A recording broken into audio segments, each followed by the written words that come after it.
Barbecue Central radio show will air live at... So to get that perfect barbecue, you use wood. Are you sure it's safe? Whatever. We put the lighter fluid on, strike the match, and... Oh! Should we call the fire department? That might be a good idea.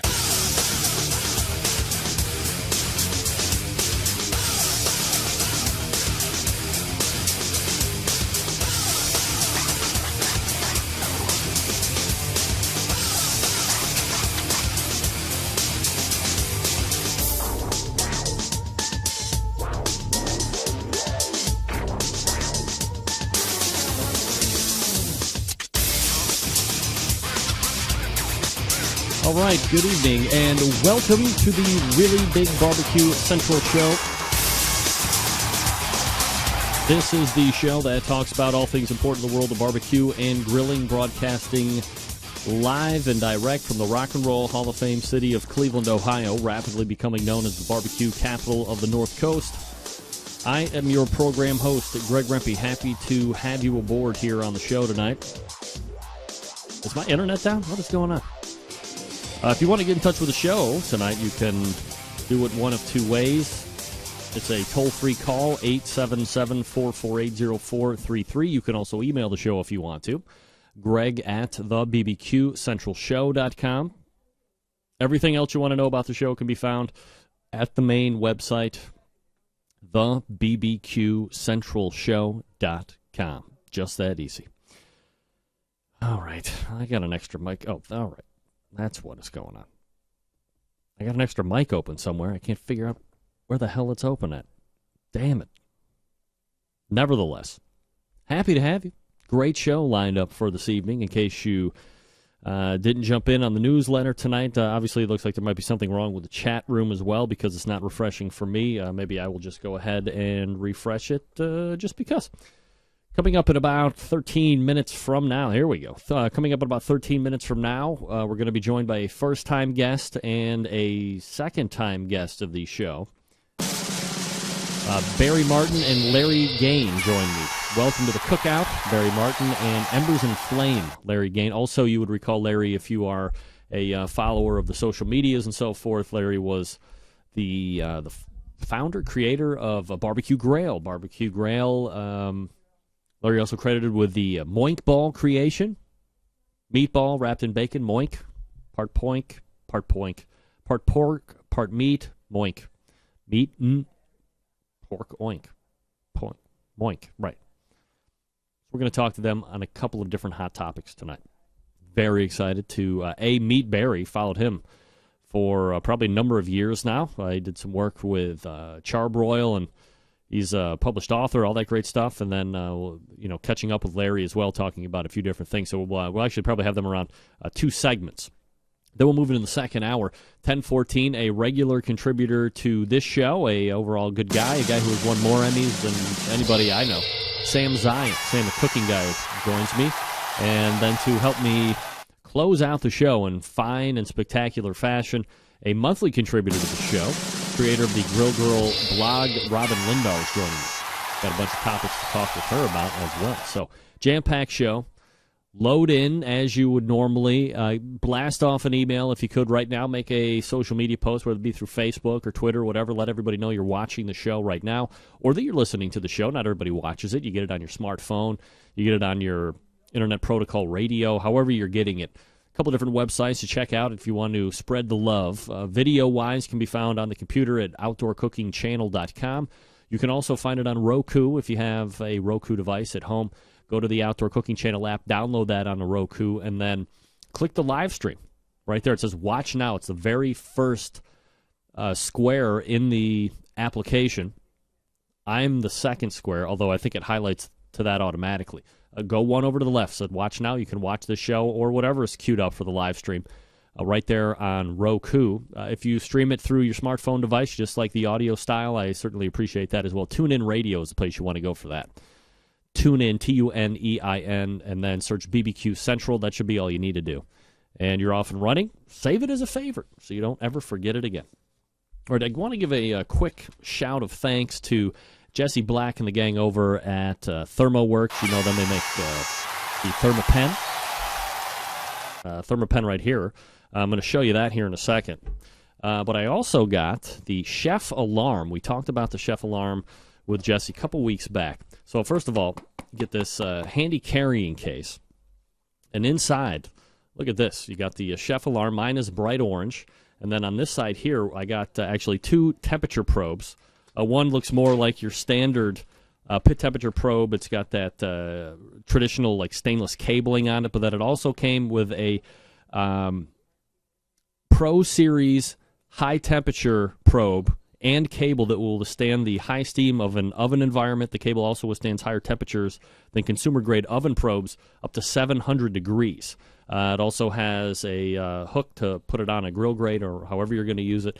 Again, so 2 probes there. But then if you slide this out, right in the back, you can see now it's on. It does have a backlight feature. So you can see now it's on, now it's off. It has a timer.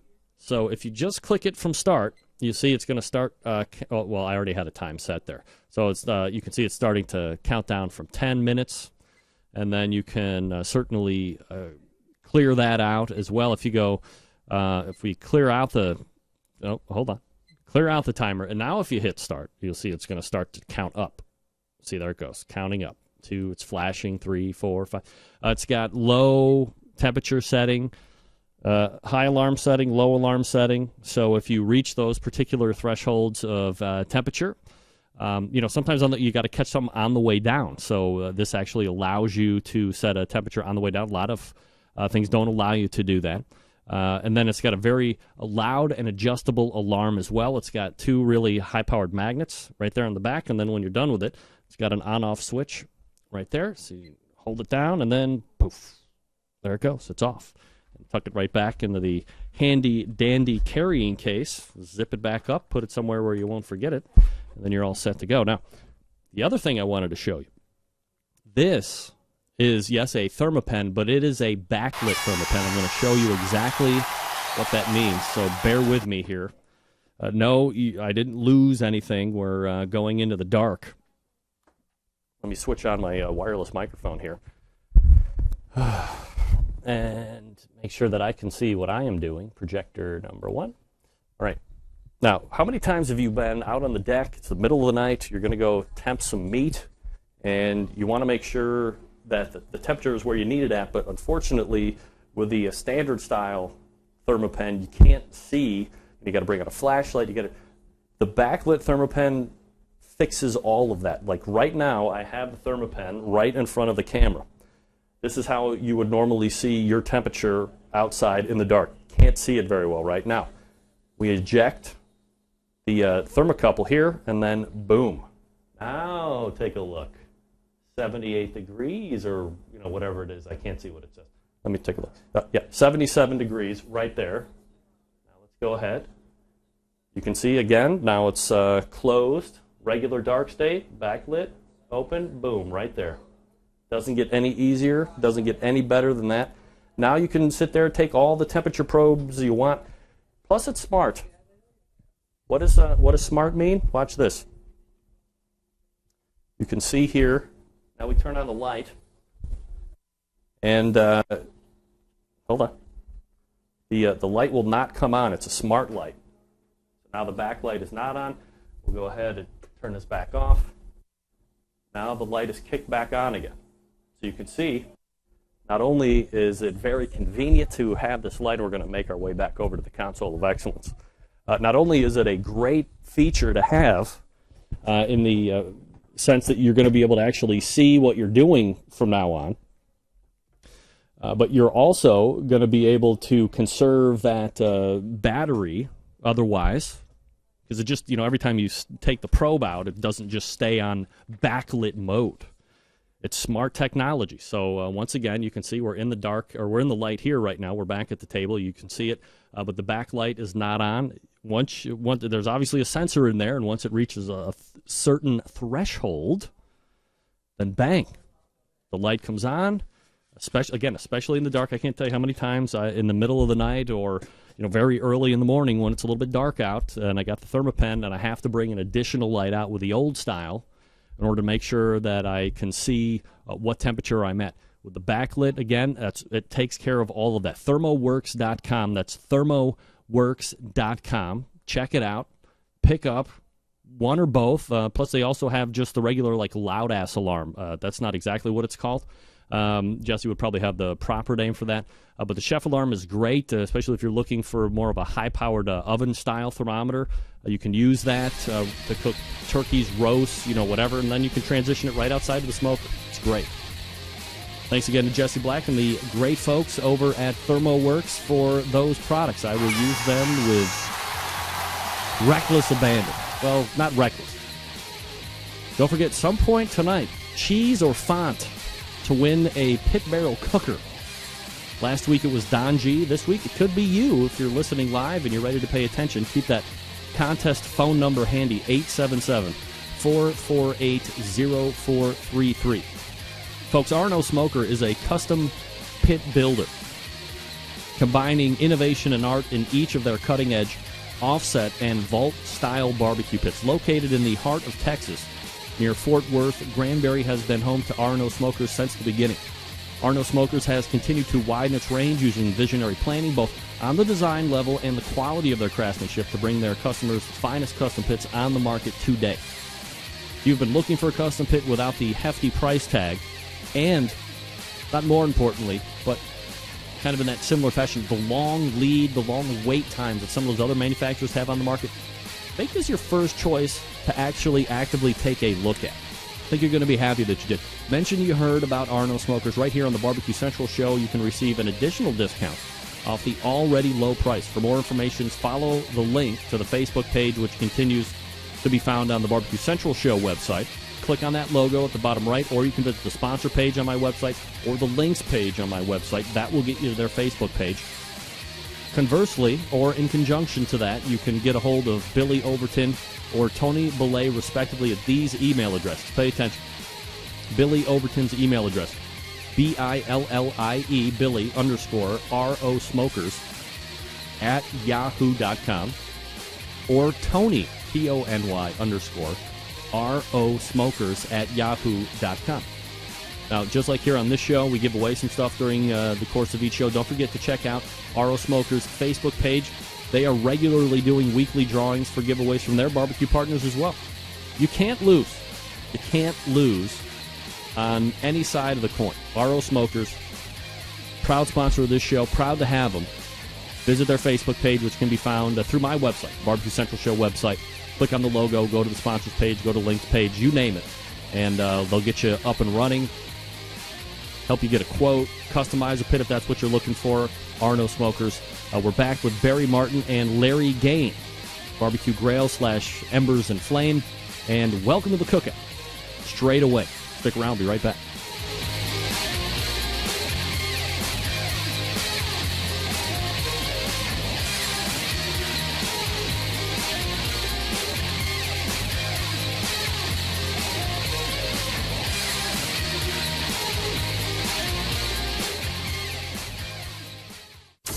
Broadcasting live from the Barbecue Central Radio Network studios in Cleveland, Ohio. You're listening to the Barbecue Central Radio Show. Once again, here's your host, Greg Rempe.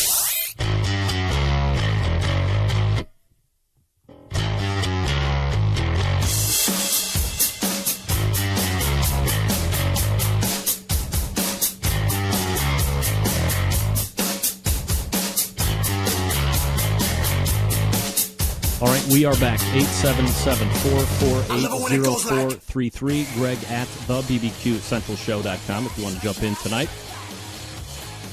All right, where am I here? My first two guests tonight are here to help break some myths, give their takes on the hot topics of the day in the barbecue and grilling world.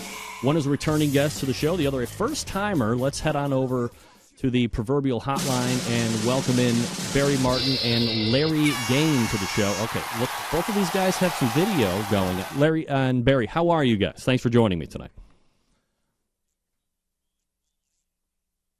Barry, are you doing fine? Larry always speaks for me. I'm well, thank you. Great. All right, so Larry, I just want to confirm no video for you, but Barry said Barry would show up in his underwear. He has a sweater, glasses. He's well dressed. What are you talking about, Larry? Well, Barry is a unique individual, right. And he likes to write comfortably. And so oftentimes he just finds himself in the middle of the night writing in whatever he's wearing. At least that's what I've heard. Hey, well, would you like to confirm or deny that myth, Barry, right off the bat? All I'll say right now is that I'm naked under my clothes. Hey. And Porky, other than that, I got nothing on this topic where I come from, Barry, we call that Porky Pig Barbecue, and I know Larry can back me up on that. Yeah. Absolutely. All right, guys, so appreciate you making time here for the show. If we could, before we get into some of these hot topics that I had mentioned, Barry, maybe a little background about you for the folks that might not be as familiar with your background and what you've been into. Well, I think the last 10 years I've been a spokesperson for a national grilling company and managed their online forums and their newsletters and their social media and wrote cookbooks and made appearances and stuff on their behalf. I kind of backed into that. I got into it purposefully just to help people learn how to cook. We've all been somewhere, somebody's backyard, an uncle, a friend, a next door neighbor, and you got that chicken that was burnt to just everything on the outside and raw in the center, or the steak that was overcooked, or the ham, whatever. We've all been there. And my whole goal was just, that's why I got involved. And it turned into a little bit more than that. I'm grateful for it. But at the end of this year, I'll be free to speak my mind a little more openly about the products that I really endorse and the kinds of things that I like to do and work with. And that's how I got hooked up with old Larry there. And is the main website that you are into right now Welcome to the Cookout? Welcome to the Cookout is a brand we've created. Its purpose is to engage people who are backyard grillers, who are not really competent, let's just be honest, who really don't quite know what to do, who make those mistakes. And our goal is just to help them have a better experience. And once they get some of those basic skills and understanding of their particular cooker, then we turn it over to guys like Larry and the experts who can help them get to whatever next level they want to go to. Gotcha. Larry, maybe a little background about yourself. Sure. Well, I really started writing the BBQ Grail blog about 7 years ago, and it has transformed into Embers and Flame this past year. And it's really just a site designed to help people learn about outdoor cooking a variety of different ways. I'm slowly really transforming into more of a feature article type of approach, as opposed to just recipes and how-tos. And so there'll be more interviews with people. I do a lot of cookbook reviews and different types of things, just trying to expand on the brand, I guess, for lack of a better term. Are there things, Larry, that you prefer not to cover, or are you pretty much open to all comers at this point? Yeah, you know what? I am getting away from doing as many reviews of products. I've never really been one that writes negative reviews about anything. If I don't like something, I just write the person and tell them why I don't. You know, barbecue is so subjective. It's kind of like, who am I to stomp on someone's dream of having a sauce? You know what? So a lot of people have probably told them they loved it. That's great. So, but I really want to do more products. As far as hardware, I guess you could say. I'm pretty excited. I got this giant spatula coming from a guy in Kansas City that supposedly you can turn an entire pork butt over with. And so I'm looking forward to stuff like that. Why would you possibly need to flip over a pork butt? I have no idea at all. I mean, if we're going to tell somebody they're... Should I want to? Hey, I'm going to be able to. If you don't want to tell somebody that their sauce sucks, How are you going to tell somebody that a pork butt spatula might be the most ridiculous thing ever on the face of the earth? Well, I'm going to wait and see what it is, but maybe if I can just flip over a giant hamburger, then I'm good, Absolutely. But I'm waiting to see. Larry Gain and Barry Martin joining me here on the show. Welcome to the cookout.com is Barry's website. Larry Gain is embersandflame.com, formerly of BBQ Grail.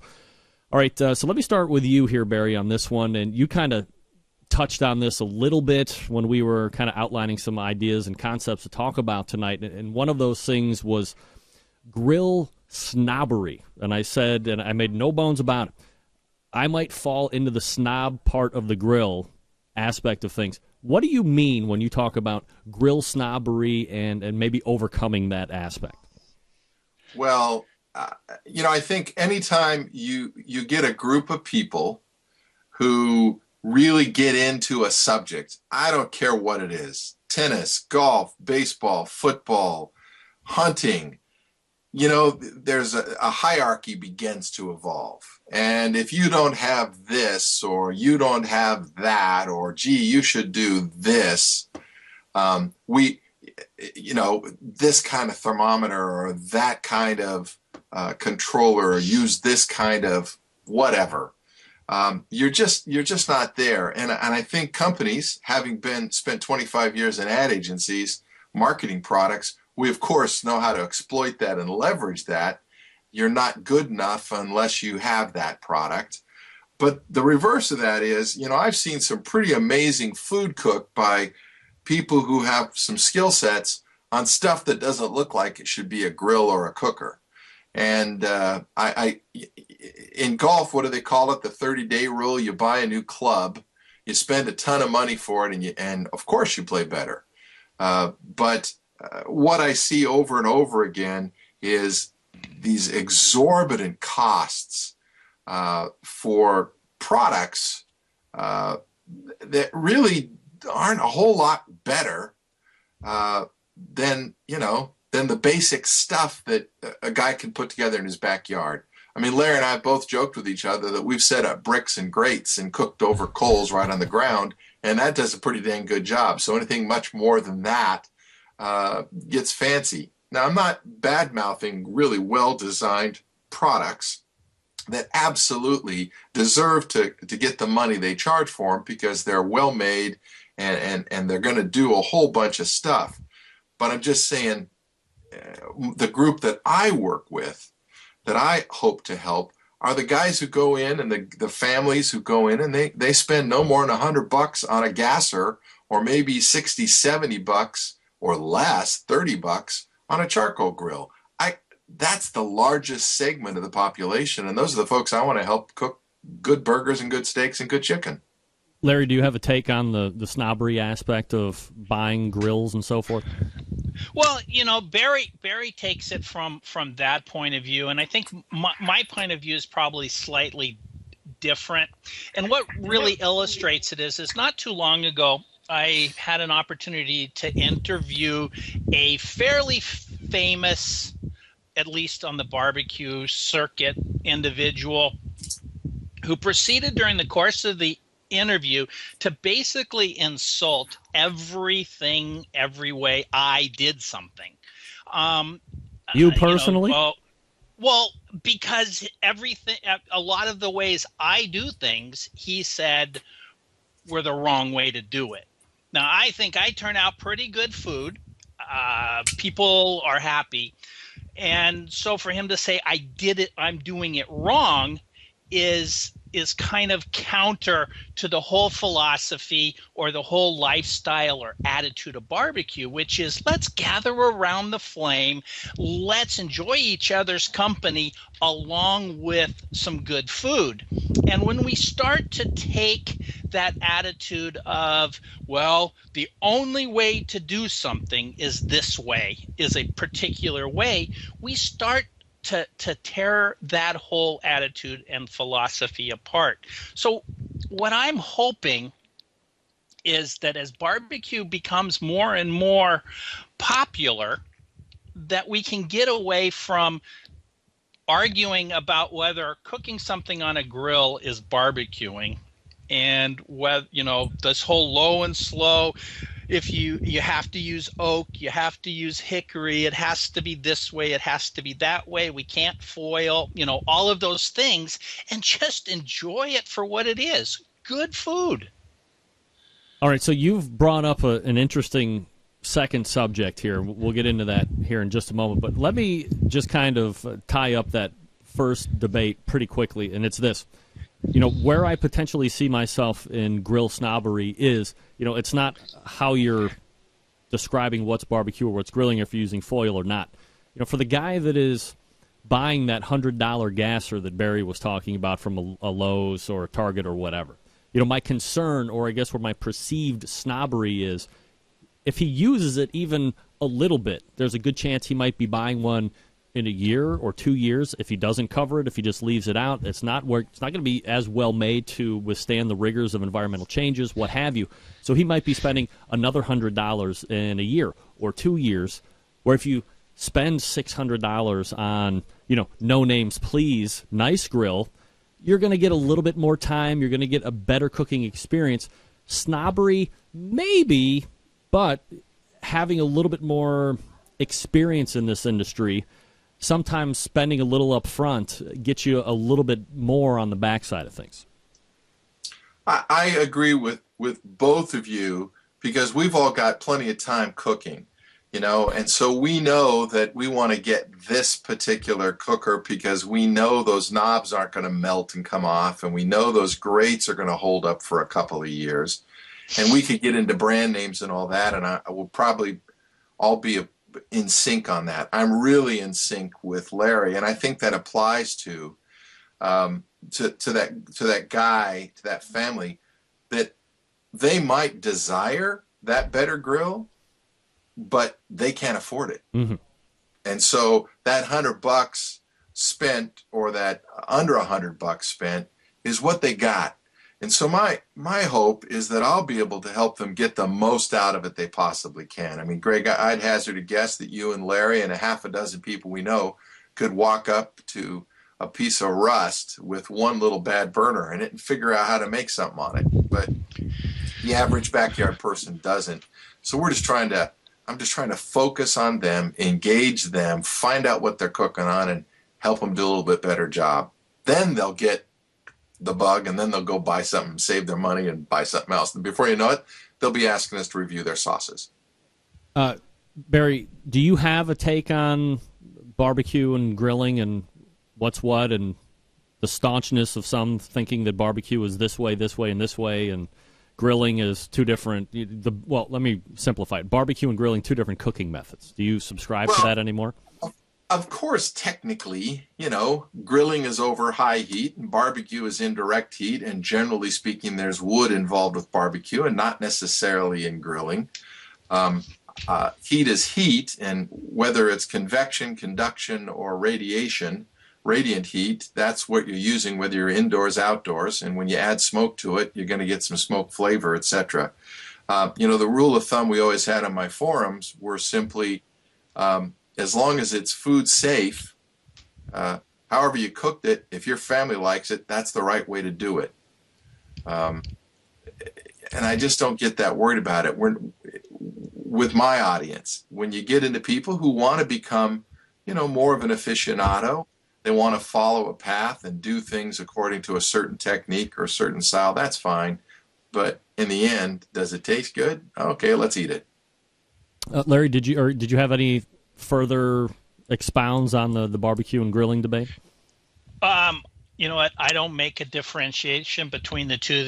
Probably the only line I really draw anymore is don't turn on the crock pot, throw barbecue sauce in it, and call it barbecue. Amen. I'm going to draw the line there. Absolutely.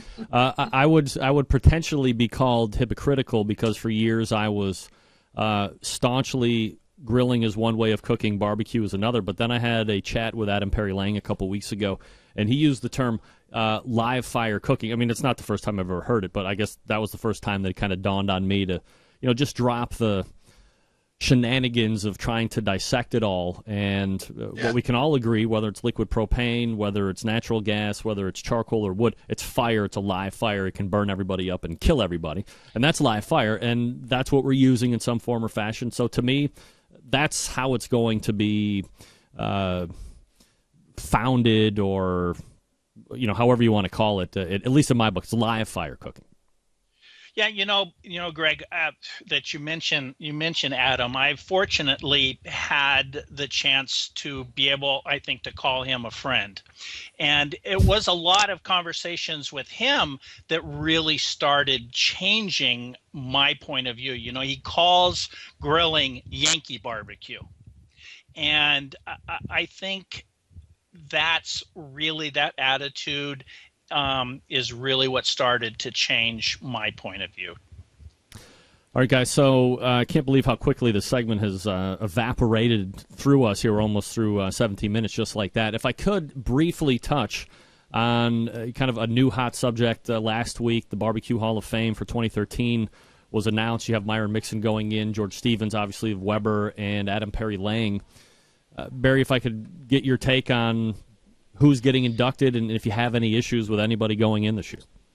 I have absolutely no issues, and I promised that I would defer all comments on that to my esteemed friend and colleague, Larry Gahan. You can use those words together?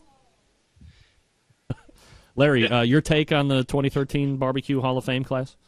Looking at this year's and last year's, the first one, I really have no real complaints about it. My only concern is I'd like to see another category, because I think that category that Myron and Johnny Trigg last year were inducted into is going to turn into strictly a competition type category for the Hall of Fame. And there are so many famous barbecue pit masters that deserve to be recognized. So maybe a veterans kind of category would be nice. I mean, we need to honor someone like Walter Jetton, who basically, LBJ's pit master, who for all intent and purpose invented Texas barbecue, or made it popular, or the guy that did the first 50-gallon drum smoker, not an ugly drum smoker, but the old school one. So there's lots of people out there.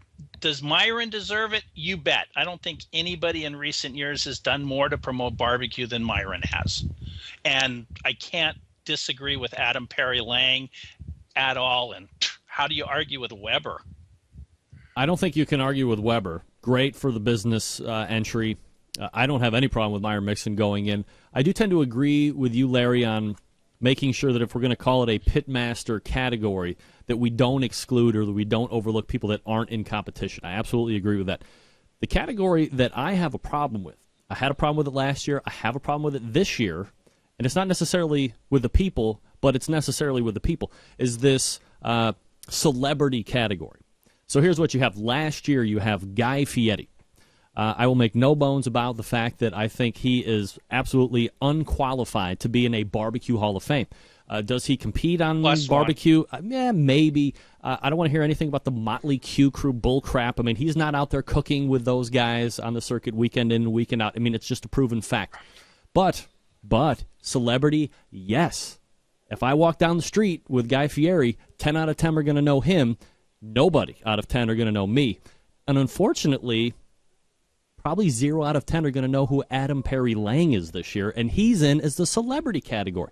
That needs to be rectified, but I don't know how to fix that. Do you guys have any take? Barry, do you have a suggestion on that? Well, you make a really good point. Who's getting the most face time on media, is where you get attention. So whether they're using somebody as bait to bring more people to the world of barbecue, I guess that's okay. But I'm kind of with Larry on this. I think celebrating the roots and the traditions and the guys and the women, too, who are, shoulder to shoulder in the heat every day. I have tremendous respect for people who don't compete, but, man, they cook some great barbecue. Anybody in any part of the country could probably pick out somebody who's been cooking whole pig, or they've been cooking, steer, cattle, whatever, for a long time, and that's what they do, and that's good stuff. And maybe there's a way to recognize that. I don't know. Larry, suggestion on the celebrity category? Well, first of all, the category is celebrity/humanitarian, and I would suggest Larry's upset that he wasn't nominated. I think we've uncovered it. We've uncovered it. No, that's not it. Not it at all. It's the hairpiece, Larry. Yeah. All right. Where was I? All right. So, Adam Perry Lang, you know what? I'll defend that choice more than I would ever possibly defend last year's.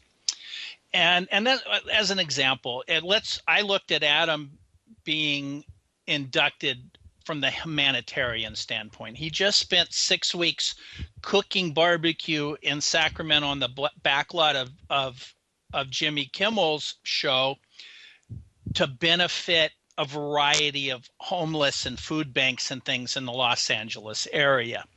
Most people don't know that, and I think that's the true true idea of what a humanitarian is. Are they just gonna go out and pick people for the sake of getting publicity? They probably are, right? Nobody probably got them more publicity than Guy being inducted last year. Like, maybe it's a fact of life, but you're right. I agree with you completely, Greg. All right, so I think there needs to be some things ironed out with that particular category, but things we don't need to iron out are the fact that we're going to have Barry Martin and Larry Gain perhaps back in a panel-style discussion sooner than later. Guys, even better than expected, you can find Barry Martin, Welcome To The Cookout.com. Of course, Larry Gain can be found at embersandflame.com. Guys, really appreciate the time tonight. Thanks for coming on.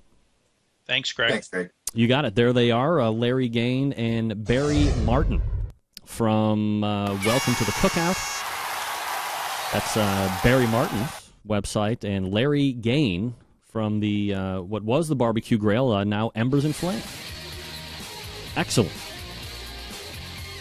Something needs to be done with that category. I agree. John Dawson said 6 weeks does not a humanitarian make. I mean, if we're going to do humanitarian, Stan Hayes and Jeff Stiff from Operation Barbecue Relief should be immediately inducted into the Hall of Fame. Who's done more humanitarian work in barbecue than them? Nobody. All right, gang, here we go. If you're like me, you're always trying to think of ways to step up that barbecue and grilling game. Let me tell you what to add to the arsenal. I'm taking the notes away. This is going right from the heart. First, hit the website, butcherbarbecue.com. Dave Bosca, Butcher Barbecue, longtime sponsor of this show. Can't put into words how much I appreciate his support of this show. Let me talk to you about chicken. What do we know about chicken in its greater form as you're cooking it? It's tasty. It's kind of a blank canvas. You can really assault it with different flavor profiles to see, what might work for you and the family or what might work for the judges. One thing you really have to control in order yourself to either get praise from the neighbors or get the great scores from the judges is retain moisture. There's no other product on the market right now that is going to help you retain moisture in your chicken, in your birds, than the succulent bird booster. That's right. You go over to butcherbbq.com and then go right to the bird booster. Go to injections, I believe. It's under the injections portion because you're going to inject it. If you brine a bird, and I talked about it with Dave here on the show a month or 2 months ago, whatever it was, you're getting 7% retention for 24 hour, whatever it was. When you use the bird booster injection, you're cranking it up times 3. You're retaining 21% moisture. I mean, are you freaking kidding me?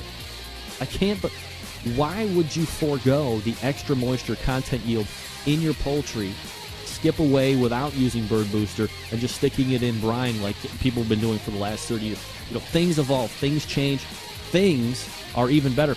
You can even combine 2 flavors to get what you want. Chipotle herb, honey herb, original honey. It doesn't matter. Make those changes. But try the bird. I'm asking you as a friend. Try the bird booster, and then you tell me if I'm wrong. Actually, tell Dave he's wrong first. Then you come and tell me. Because if he doesn't beat you up, I'll knock you out. Proof is in the pudding. Scientifically proven. ButcherBBQ.com. That's ButcherBBQ.com. We're going to give away the last pack of the Daigle family sauce and rub. Then tell all your friends and neighbors it's time to win a pit barrel cooker after that cheese and font coming up. Stick around. Be right back.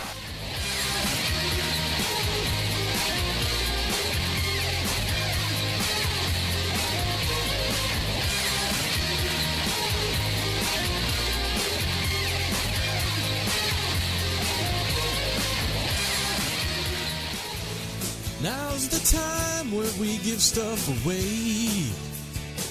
People give us stuff on the show to give away at no money for you. That's why it's free. Send an email on its way when I tell you to. That's why we give stuff away. All right, this is the last pack of the Daigle Family Company sauce. It's their website, CajunSweetAndSourSauce.com, CajunSweetAndSourSauce.com. From what I understand, the sauce is knuckle-licking good as well. I'm going to try a whole bunch of those sauces this coming weekend. You will get one each of their sweet and sour original sauce, pecan garlic sauce, applewood jalapeno, sweet and sour spicy, and their sauce with the most heat, sweet habanero. You also get a can of their Cajun Grillin' Blend Barbecue. Wow. CajunSweetAndSourSauce.com. You send me an email in the subject line. It says Barry, the Barry and Larry Show. The Barry and Larry Show. Thanks to Ted Daigle and Daigle Family Company for the 4-week giveaway that ends right here. The subject line, the Larry and Barry Show, ladies. Hey, time to Larry and Barry, ladies and gentlemen. Good luck. Get in the smoke. Call 877-448-0433 to get on the air. Now, here's your host, Greg Rippey. Big B, Moonshine Band, Suburban Boys Records. Let's go! I'm an outlaw.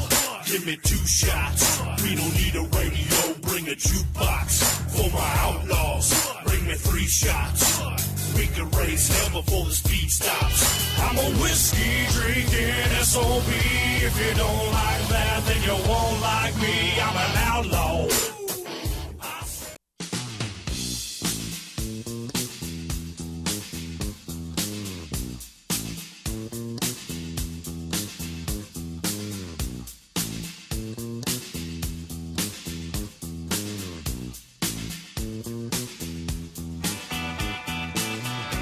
All right, ladies and gentlemen, it is me, El Smokebo, here to tell you that it's your chance to win a pit barrel cooker.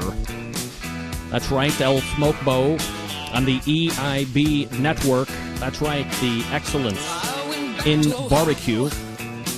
I am your host and teacher, of course, on the advanced studies of conservative barbecue at the Chicken Wing Barbecue University. ElSmokebo.com if you want to check me out, ladies and gentlemen.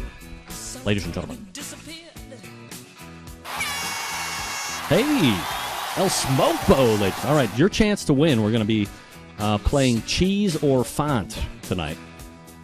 Let me get the right music up here. Don't want to be messing around. All right, here we go. We got people lined up already. Here we go.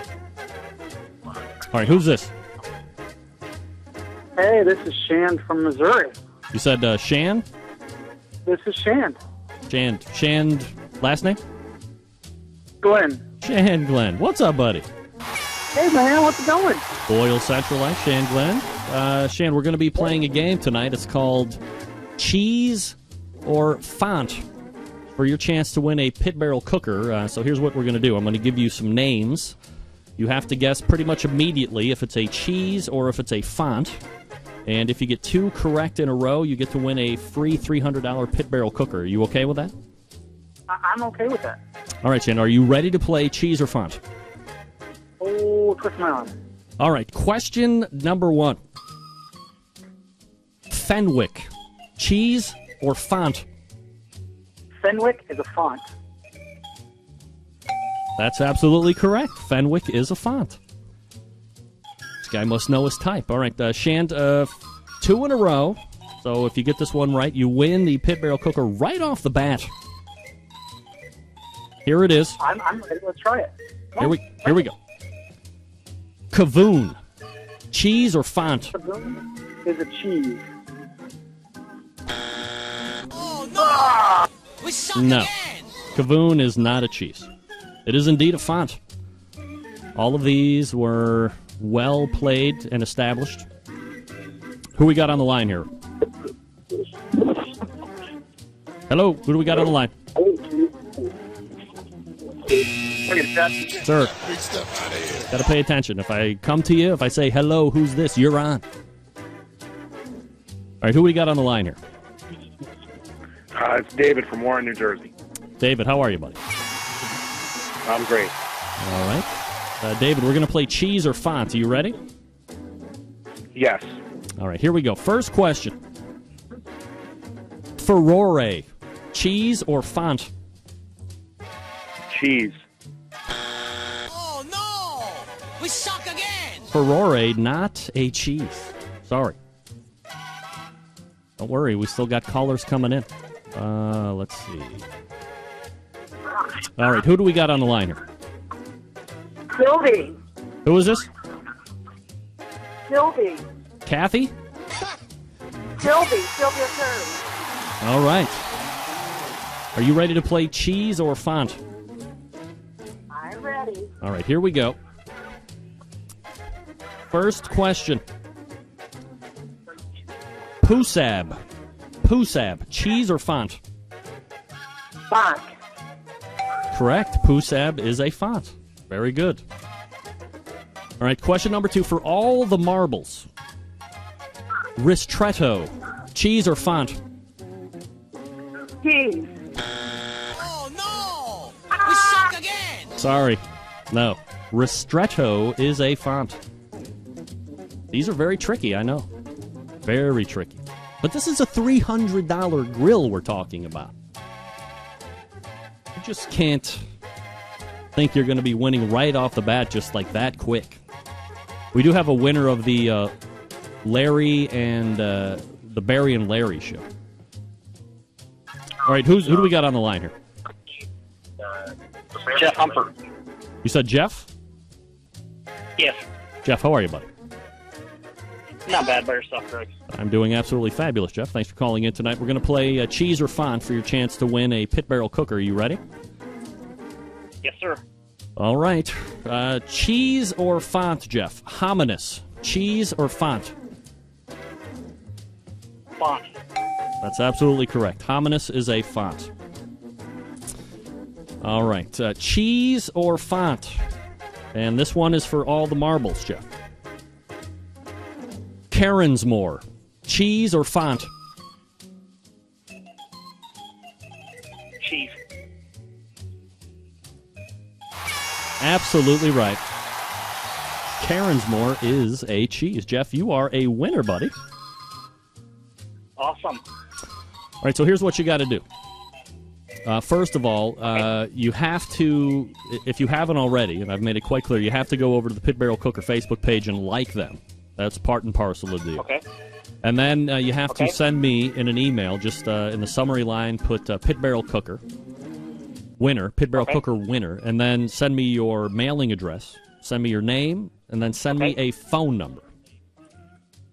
Okay. I will forward that over to Noah Glanville over at Pit Barrel Cooker, and I would say, it'll probably take about a week to ship out to you, but we'll keep in contact, make sure that everything happens. But anyway, you are a winner, Jeff. Awesome. Thank you very much. Yeah, you got it. Get that information to me, and we'll get you taken care of. It's Jeff from the 812. Wow, look at that. Patrick thinking he got screwed. Well, let's see how many. 1, 2, 3, 4, 5. It took 5 times to get a winner. Wow. All right. We can ditch the Milt Buckner for now. All right. So that's the second giveaway of the Pit Barrel Cooker. This is a substantial giveaway we're talking about. If you have never seen a Pit Barrel Cooker, let me go ahead and throw it up here. pitbarrelcooker.com. It does kind of look like a ugly drum-style smoker, I suppose. But that's what it looks like. It's a 30-gallon drum barrel. And there's Noah Glanville right there. Look at this guy. Let me scoot through here so everybody can see what this looks like. He's unboxing it. That's what it's going to look like when it actually shows up to your door. All right, here it goes. Don't forget, for the people that have won it, special attention to the little horseshoe bottom. That's the stand. Don't throw the stand out. Don't put it in the cooker like I did and think it was a charcoal centerpiece. That's not right. No. Not mine. So this is what it looks like here. 30 gallons. No problem. Looking good. All right. Could be one of the longest videos I've ever seen. Take a look at the photo gallery so you can see what it looks like. Oh, wow. And here's what's unique about the pit barrel cooker is, let me see. You hang the meat. You can see, well, there's a dog. Is the dog up going to be cooked next? You hang the meat. Well, you don't have to, I guess. But you do have the option of hanging the meat, whether it be ribs or brisket or chicken or whatever. And I don't have any idea how it exactly happens. But I'm telling you, every fiber of your being, especially when you cook, a big whole pack of brisket or the slabs of ribs, when you hang it down and you get the tip of those ribs literally inches away from the charcoal, every fiber of your being is going to scream, "It's going to burn!" I don't know how. It does not burn at all. I don't know how it does. Must be scientific technology that they use in spaceships and space rockets. Because I don't understand how it doesn't work or how it doesn't burn. Also, you can see right here, you do have a cooking grade option as well if you want to do big chops or roasts or whatever. Or if you just don't get comfortable hanging meat. Pitbarrelcooker.com. It's Pitbarrel cooker. Pitbarrelcooker.com is the website. Check it out. And you have one more chance next week to win a pit barrel cooker. We will be playing athlete or porn star. I will be doing my due diligence as soon as the show ends tonight to make sure that I have a vast selection of both athletes and porn stars. Like, I'm sure a big surprise, right? Of course. All right, congratulations to Jeff. Give me that website again if you're listening, buddy. I need the shipping info. I need the phone number. I need your name. Those are very important parts in order to make sure that you get your cooker shipped to you post-haste. Again, thanks to Noah Glanville and the folks over at Pit Barrel Cooker for doing that. One more next week. All right, for the Ted Daigle and the Daigle family Cajun sweet and sour sauce giveaway, that goes to none other than Alan Frankel. Alan, please give me an email and in the subject line put sweet and sour sauce winner. And then I will make sure that I forward that on to Ted, and then he will send you what is I think we've done, this is the fourth one, so we've done 3 in a row, and I've gotten 2 of 3 emails from people saying, wow, I can't believe how much sauce, how much rub, how much product they gave me for a free giveaway. Believe me, you're going to get set up like crazy. You're going to have testing to do all over the place. You're going to be able to try it on a number of different items, proteins, whatever. Crazy. You're going to be very happy, Alan. So send me that. Let me see here. Shand is asking, next chance to win with subject matter I know best. Porno. Look at you, Shand. Oh. He's feeling very confident already. How about that? Love it. Me? We're just giving away pit barrel cookers. Yeah, me and the cat. We're giving away pit barrel cookers tonight. We are. Me and my pussy. That's right. He's very cool. My kitty. All right. That was Cheeser Font. Let me get to this picture. We got a couple minutes left. there's a lot of these rib burns that go on. They're not sanctioned competitions, that we have come to kind of know and love, the KCBS, the FBA, the Memphis barbecue, things like this. But you get the big rib burns that go, in Cleveland, it's all the rage in the summer. Big Cleveland rib burn off. They're all at the fairgrounds and the surrounding areas and whatever. And credit Stacy Lawler on this. We call it the succulent racks. How about this? How about this picture? Oh, wait. Sorry, that's Larry. That's the Larry and Barry show. Look at this picture. You can see, titled all the way up at the top, Succulent Racks. Succulent Racks attract record crowds to Rib Fest. So, as you can clearly see in the foreground, there's 1, 2, 3, 4, 5, 7 to 8 slabs of ribs, potentially over-sauced, potentially on their way to being burned or over-caramelized because they're over direct heat. That really gets me skittish. But, man, what are we looking at here? Succulent racks. You have a picture of a lady with a tank top with her boobs hanging out, and they titled this thing Succulent Rack. Are you kidding me? Get that big stuff out of here. What are we looking at? I guarantee every man and potentially woman on the face of the earth that got this circular saw succulent racks and immediately went down to the clavage. They weren't looking at the actual racks of ribs that drew record crowds. The question is this: what was drawing record crowds to this rib fest? Was it succulent racks, or was it the racks on display? I gotta guess.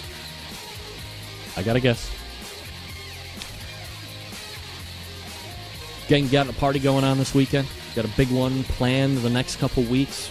Don't be the schmuck. Don't be the schmuck that is going to get caught up in his own party. Here's what I'm talking about. It's the iGrill. It's going to help you be able to enjoy your party without being a slave to the cooker. By the way, coming up in October, we will be doing a contest for a free iGrill unit, so stay tuned. October, next week, next Tuesday, October 1st, believe it or not. Start of a huge competition month. The iGrill is a Bluetooth-enabled cooking thermometer that pairs with your Apple or Android device using the free iGrill App Pro, which can be downloaded in the iTunes App Store or the Google Play Store, depending on which operating system you have. The Bluetooth range up to 200 feet, so you can monitor your food from practically anywhere in your house. That gives you the free time to do what you want with the assurance that your food is being cooked perfectly. Go watch the game, have a beer, have 4, mow the lawn. iGrill's got your food covered. The iGrill has dual probe capability, so you can monitor 2 different pieces of meat at once. You can also opt for the ambient temperature of your smoker using the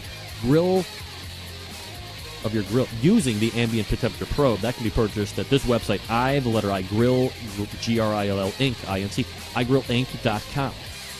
Now, within the app, you can set maximum and minimum temperature settings. If your grill gets too hot or cold, your smart device will alert you. Enter promo code CENTRAL, C-N-T-R-A-L, CENTRAL, at checkout for 15% off everything at iGrillinc.com. That's I, the letter I, grill, the word I-N-C, Inc., iGrillinc.com. Don't forget they also offer free shipping on all orders over $50. So if you buy an iGrill, it ships for free. You don't have to pay extra for shipping. The free iGrill app is also iOS, Facebook integrated, so you can upload pictures of what you're cooking right to the iGrill Facebook page if you want to. The app also has a globe feature that shows you all of the other iGrillers around the world, not only next door, but around the world. You can also use the graph to monitor the speed at which your temperature is rising. Reference that to how quickly you're cooking. Make adjustments. Like I said, it's about $80 MSRP, so you get free shipping on that. Coming up in October, as I said in the beginning, we will be doing a contest for a free iGrill unit. So stay tuned for that as well. But you want to go to the website right now, iGrillinc.com, and then use CENTRAL for everything you buy to get 15% off. That's promo code CENTRAL for iGrill Inc. We're coming back to wrap the first hour. Stick around. We'll be right back. Broadcasting live from the BBQ Central Radio Network studios in Cleveland, Ohio. You're listening to the BBQ Central Radio Show. Once again, here's your host, Greg Rampy.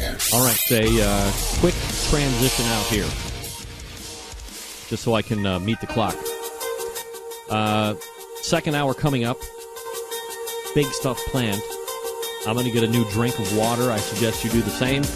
You are listening and watching the Barbecue Central show right here on the Barbecue Central Networks. From my heart and from my hand, why don't people understand my intention? Happy to have you aboard here for the really big barbecue show.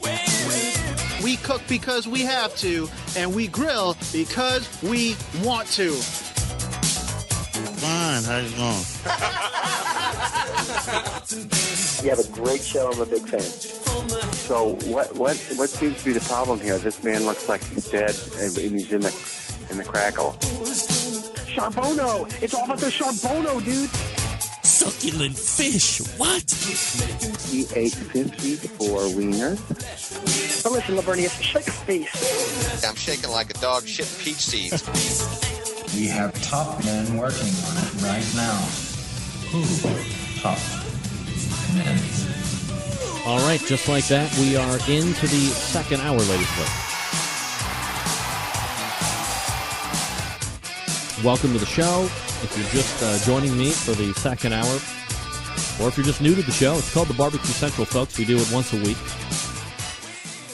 877-448-0433 is the phone number. You can also email Greg at thebbqcentralshow.com.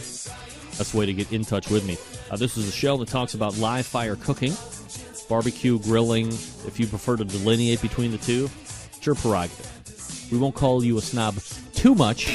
Maybe we might. Get that big stuff out of here. You can find us Tuesdays at 9.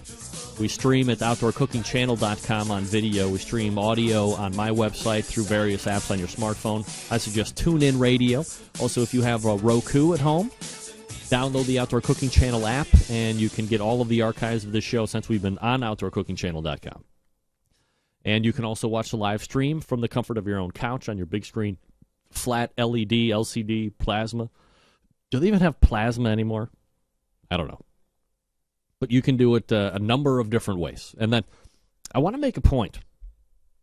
If you are listening to this show, if you go on my, the Barbecue Central radio network is listed in iTunes. If you go launch iTunes on your computer, you go to radio and you go to talk. In the B's, it says Barbecue Central or BCRN or whatever it says. That streams, you could go listen to this show live right now on iTunes radio if you wanted to. Here's the point I'm trying to make.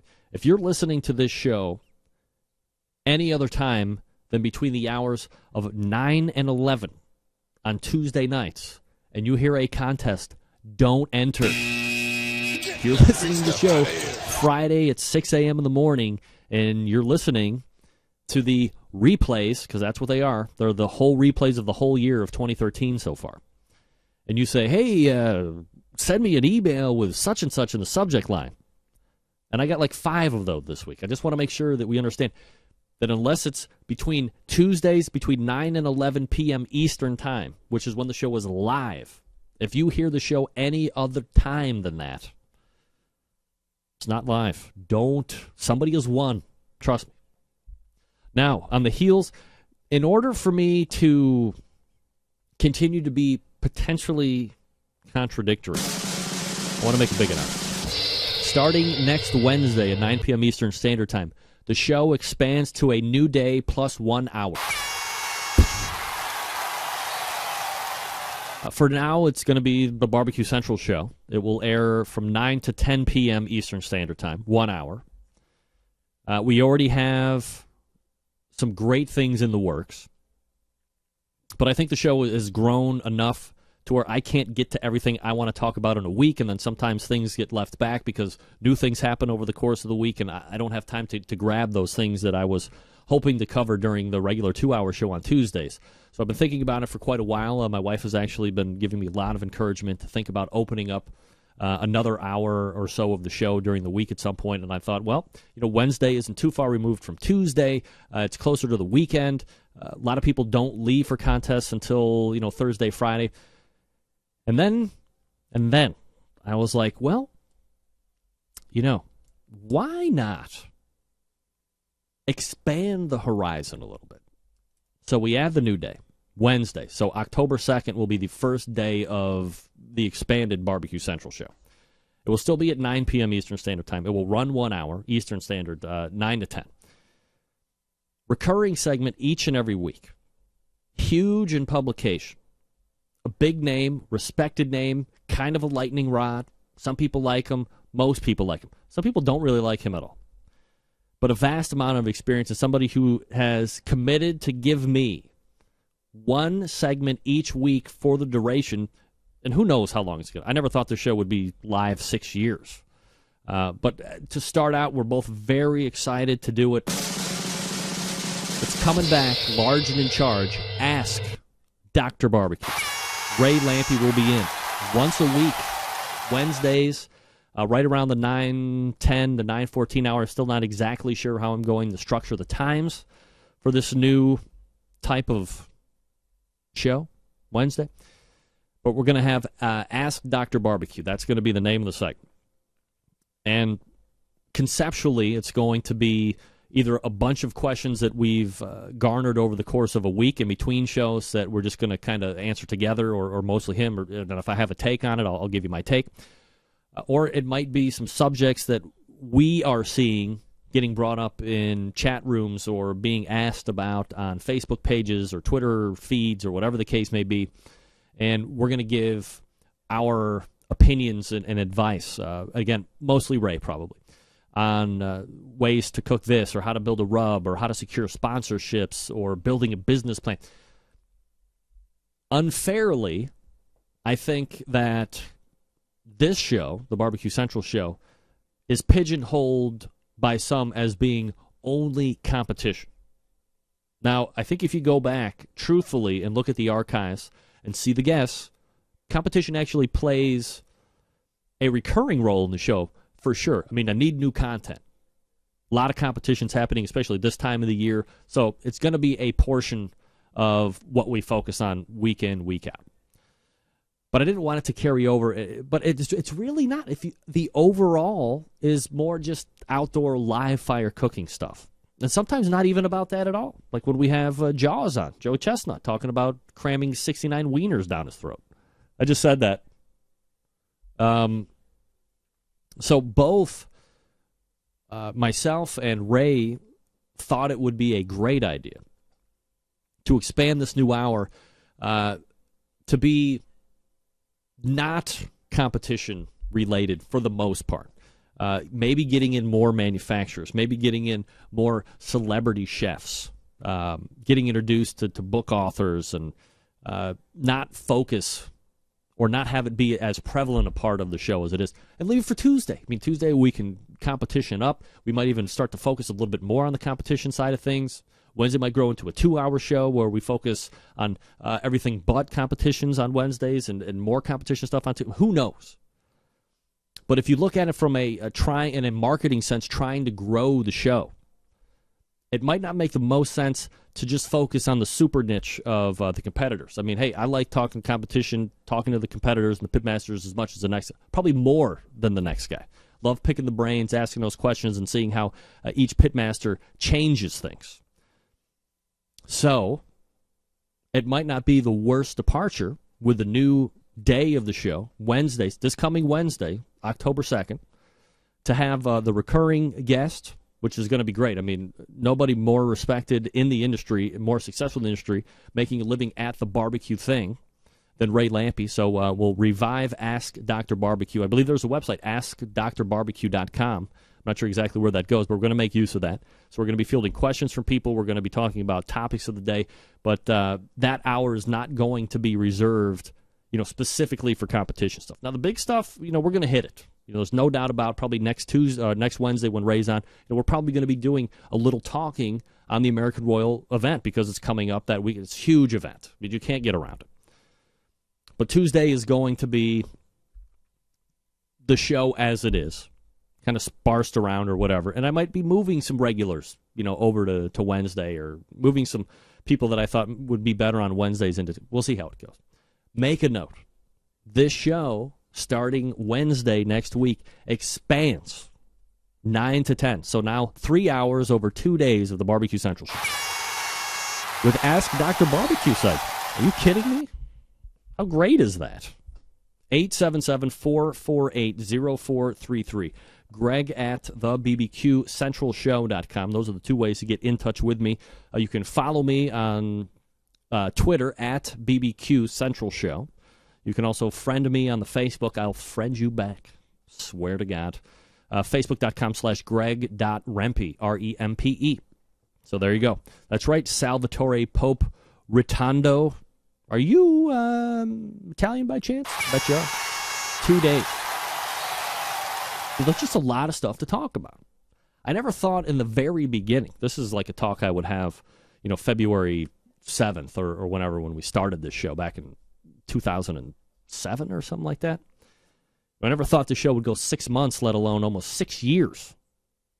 So, we progress, we leave options open, and both Ray and I said, we're going to allow this thing to morph out. I'll make a lot of posts about this over the course of the week through social media and various other venues, through the newsletter, make sure that everybody is aware. So, if it's something that sounds like you might be on board with, tune in on Wednesdays too. Don't tune in on Wednesdays if you don't want to.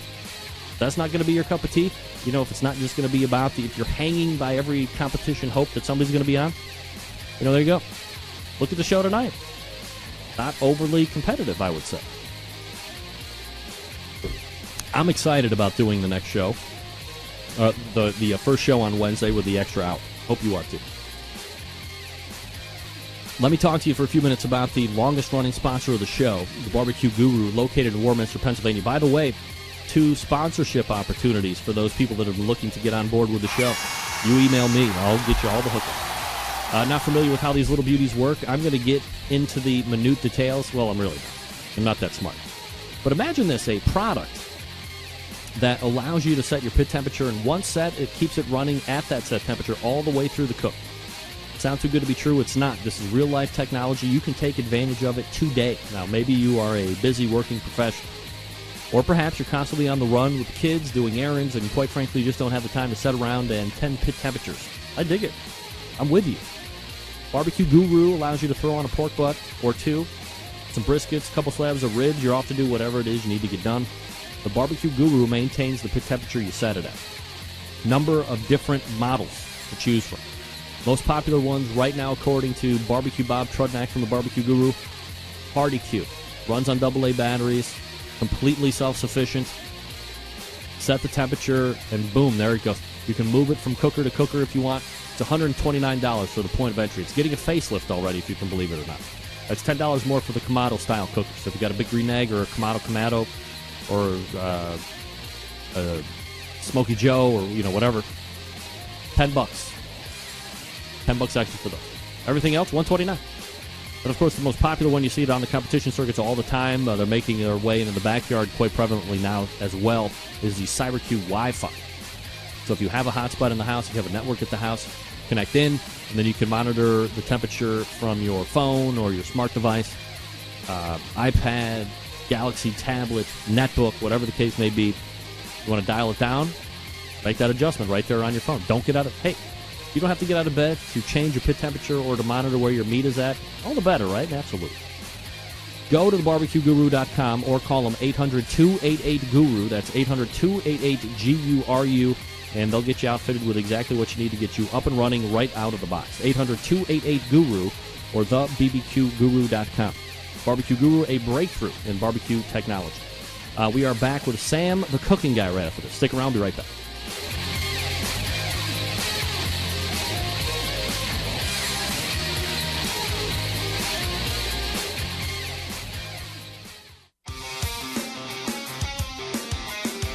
Broadcasting live from the Barbecue Central Radio Network studios in Cleveland, Ohio. You're listening to the Barbecue Central Radio Show. Once again, here's your host, Greg Rempe.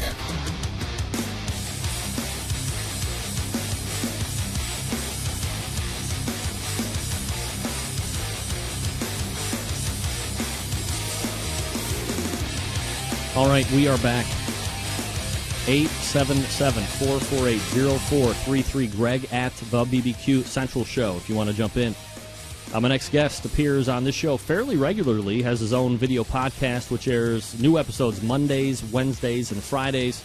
Multiple-time author, a new, not new, sort of new, weekly radio show that airs Sundays at 1 Eastern, 10 Pacific on 760 KFMB called Eat This. On top of all that, a baker's dozen of Emmys in his closet, or perhaps proudly on his list. We race over the hotline and welcome friend of the show, Sam Zion, the cooking guy. Sam, how are you, bud? I'm awesome, dude. How are you, Greg? Doing absolutely fabulous, Sam. Appreciate you making time, as always, here for the show. Number of things to get to, because it's been a little while since we've chatted it up. But, I'm wondering. Yep. Had a little giveaway going on today. Well, don't think I haven't noticed. You didn't? The pit barrel cooker giveaway? Absolutely. I was just How do I wondering. get in on that? It's called, today we were playing the game Cheese or Font. So I was asking, people would call in, and I would say, hey, I would give them a name of something, and they would have to guess cheese or font. You had to give 2 in a row. I don't have a pit barrel cooker that I can give you, but do you want to just play for fun anyway? Bring it on. Wait, can you see me? No, your camera shut off. What the hell happened? Wait, hold on. I don't know. Let me see if I can do this. Wait, I think I can fix this. Yeah? I don't like to not be seen. Hey, as somebody who loves to be seen, I can certainly appreciate and respect it. But I'm clicking on the little video camera, and nothing's coming up. Great video segment. Gosh. Dude, I'm so sorry. Well, now I'm just a caller. No, yeah, well, that's all right. I got luckily for me, I only have an extensive picture portfolio. So let me see here. Sam. I'm just not happy about this. Here he is. Here's Sam right here. Skype. I'm going to keep trying. You keep talking. I'm going to keep trying. All right. Now, can you see me? Yeah, you see I now can I got see you. It That's says the Sam weird the cooking thing. guy. It says just grill this. You can see that now, right? No, I got that. All right. Well, okay. I don't want that to be my representation, but what am I going to do? That's all I got. All right. Let's. Why don't we try a little cheese or font just to see how good you are? All right. Let me give you the proper introduction here. Yes, sir. Okay. Hold on. Okay, ladies and gentlemen, it's me, El Smokebo, and the Excellence in Barbecue Network. That's right, the EIB Network, an Advanced Barbecue Studies. I am your professor. Let's play Cheese or Font. All right. Now I'm the host. See how so without you telling, I have to decide if the name you give me is an actual cheese or the name of a font. Yeah, like a type font, like you would find in Word. I get it. Yeah, I think it's a genius game. All right, here we go. Question. Here's your first option. You got to get 2 in a row to win. Yeah. Here we go. Doolin, cheese or font? Spell for me. Doolin. Doolin, cheese or font? Doolin. All right. I'm gonna go with I'm gonna go with cheese. Correct. That is a cheese. Oh, thank God. All right. Now I forgot to mention the most important part. You got to answer like in 5 seconds. Oh, okay. I'm thinking about it a little bit. Sorry for using my brain, but whatever. Okay, right. Go ahead. Yeah, 5 seconds. That's long enough.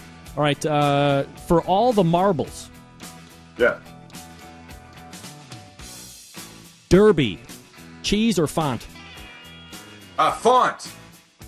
Oh no! Damn it! No. I knew it was a cheese. No. Derby is a cheese. That's all right. So you can see how the game goes. Just figured it'd be fun. Great game, though, dude. Great game. Yeah. Great game. Last week it was a winery or rehab. This week it was cheese or font. Next week it's going to be athlete or porn star. How about that? I'm down. All right. I love it. I love it. So we're talking with Sam Zion. You can find him at thecookingguy.com. You can find his video webcast at thesamlivecast.com. And literally... And by the way, on our live cast, you can actually see me. Yeah, not like now. That's right. You can actually see him cooking right there in his kitchen with a master chef in his own right, Lin Chi. Lin Chi. who had his wedding this past weekend. Look at this guy getting married, being on MasterChef. He's busy in all points. He's now a 6'5" married guy. Well, that happens when you get married. And you're 6'5", I guess. I suppose it does. Last 3 times I've had you on, I've wanted to talk about this particular food. We've just never gotten to it because we get involved in other stuff like cheese or font games. Yeah, gotcha. Bring it on. Greek yogurt. I mean, all of a sudden it's like I went to the grocery store or I would go to the big box like the Sam's Clubs and stuff, and everything is Greek yogurt this, Greek yogurt that, almost to a point where I couldn't possibly find like a Dannon regular yogurt. Is that something that you see on the West Coast as well? And like, what the hell? You know what? I'm sure you saw it here first on the West Coast because, or as we call ourselves, the left coast. Yep. Because think about it, we're uber health conscious out here. And anything that can give us a reasonable amount of flavor and be good for us is a bonus. There's not too many things, that can do that. You can't smoke anywhere. Drinking is looked down upon. Anything that's really delicious, people don't want to have. So when there's kind of this middle of the road, sort of half good for you, half still relatively tasty thing, it becomes like a new god out here in California land. And that's exactly what happened with Greek yogurt. I went to the supermarket one day, and there was one Greek yogurt. And I went back the next day, and it was like it was a pack of rabbits, and there was thousands of different types of Greek yogurt. I don't know how it happened. So I guess in layman's terms, how does Greek yogurt compare to what I've always kind of grown up with? Well, here's the thing. Greek yogurt is thicker. It's richer. And you could argue that it has a taste that's a little more, that's less, I think it's a little less sharp than some of the other yogurts. Let me give my take on how it tastes. I call it sour cream-esque. That's exactly right. It's very close. And I would say that it stands in, Greg, for sour cream in a really great way. And look, for anybody that's listening, my father used to use this expression: if you take care of I'm gonna hope I don't screw it up. The nickels and the pennies, the dollars will take care of themselves. You know what that means? Yeah, of course. Right. So it's kind of the same thing. For anybody that's listening that's trying to be either health conscious or lose some pounds, if you're looking for one thing that's going to drop 20 pounds off your body, it's probably not going to happen. It's going to be in the small changes that you make. And switching from sour cream to Greek yogurt, especially the non-fat Greek yogurt, is a really delicious, still, and intelligent way to do this. Here's all you need to know. A cup of sour cream has nearly 500 calories in it. Wow.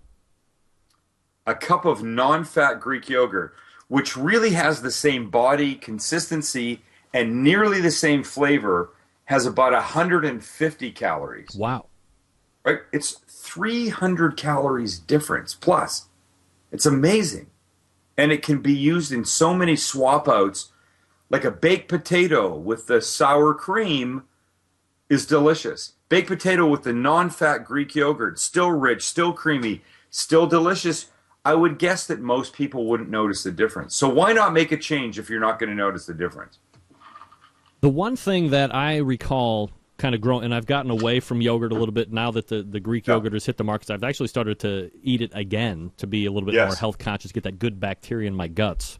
Growing up, you get the Dannon with the fruit on the bottom and, sweet. And I think I ate a lot of it because it was kind of sweet and... Too sweet for me, by the way. Yeah. Here's the thing. I found that when you're eating the Greek yogurt with the fruit, and I particularly like pineapple and blueberry, that sharpness of the Greek-style yogurt really plays well with the fruit that's inside of it, much better than its older counterpart. Doesn't it? Oh, for sure. I mean, think about it. When it comes to cooking, I say that opposites attract, and that means sweet and sour and crispy and, soft and hot and cold, that kind of stuff. Same thing with the Greek yogurt. It's a really good observation. You got a good palate, bro. I like that you say these things and you recognize this stuff. But so I like the idea of the fruit on the bottom, but I don't like their fruit because it's too much and I find it's too sweet. So what I do is I take some Greek yogurt, I add a spoonful or two of apricot jam. That's my thing because it's not quite as sweet as like the strawberry and the raspberry. Yep. It's got a little sharpness to it still, but it's got the sweet. And then I add some nuts. And I find that to be a very good breakfast. I mean, I feel like sometimes I need to add like some whole wheat toast to it. And I know this is a barbecue show, and I know the general sort of diet of this kind of food theme, but I would say these are the kind of changes you can make. So you don't have to feel guilty about having pulled pork at night or the ribs or the brisket or that kind of stuff. You know what I mean? Yeah, absolutely. And, you know, it's funny because I was just talking about I'm going to be next Wednesday, I'm starting a new night of the show. We're adding, 1 hour. So it'll be a 3-hour show over the course of 2 days.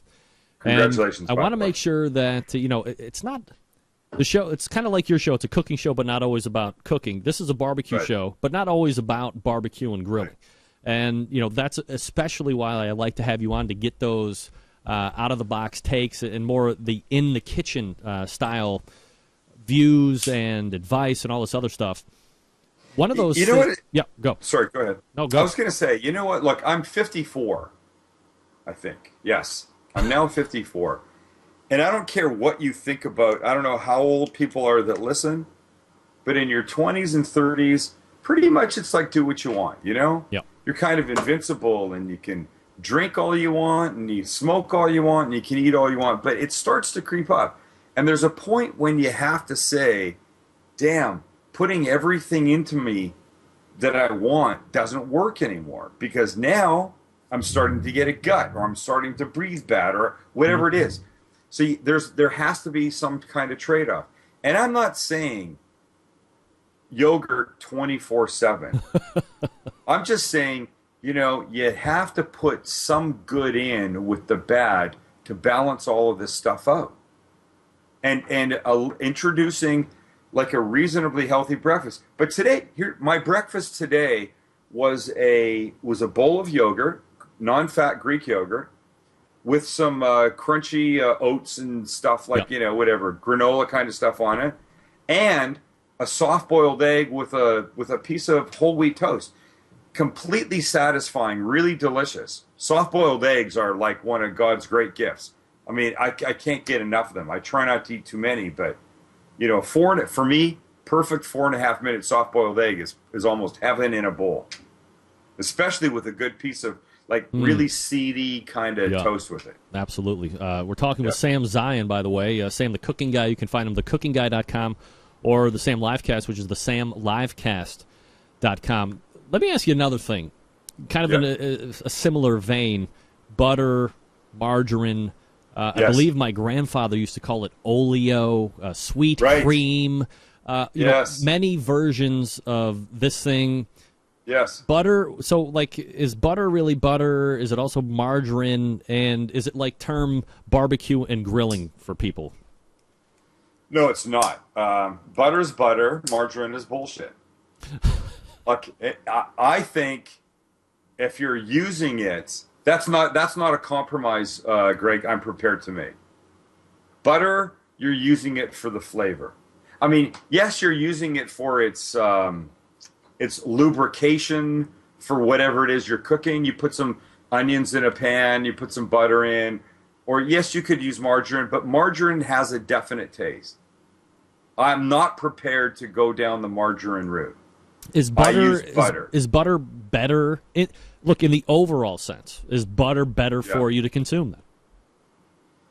I don't know. I suppose calorie-wise, fat-wise, butter has more than margarine does.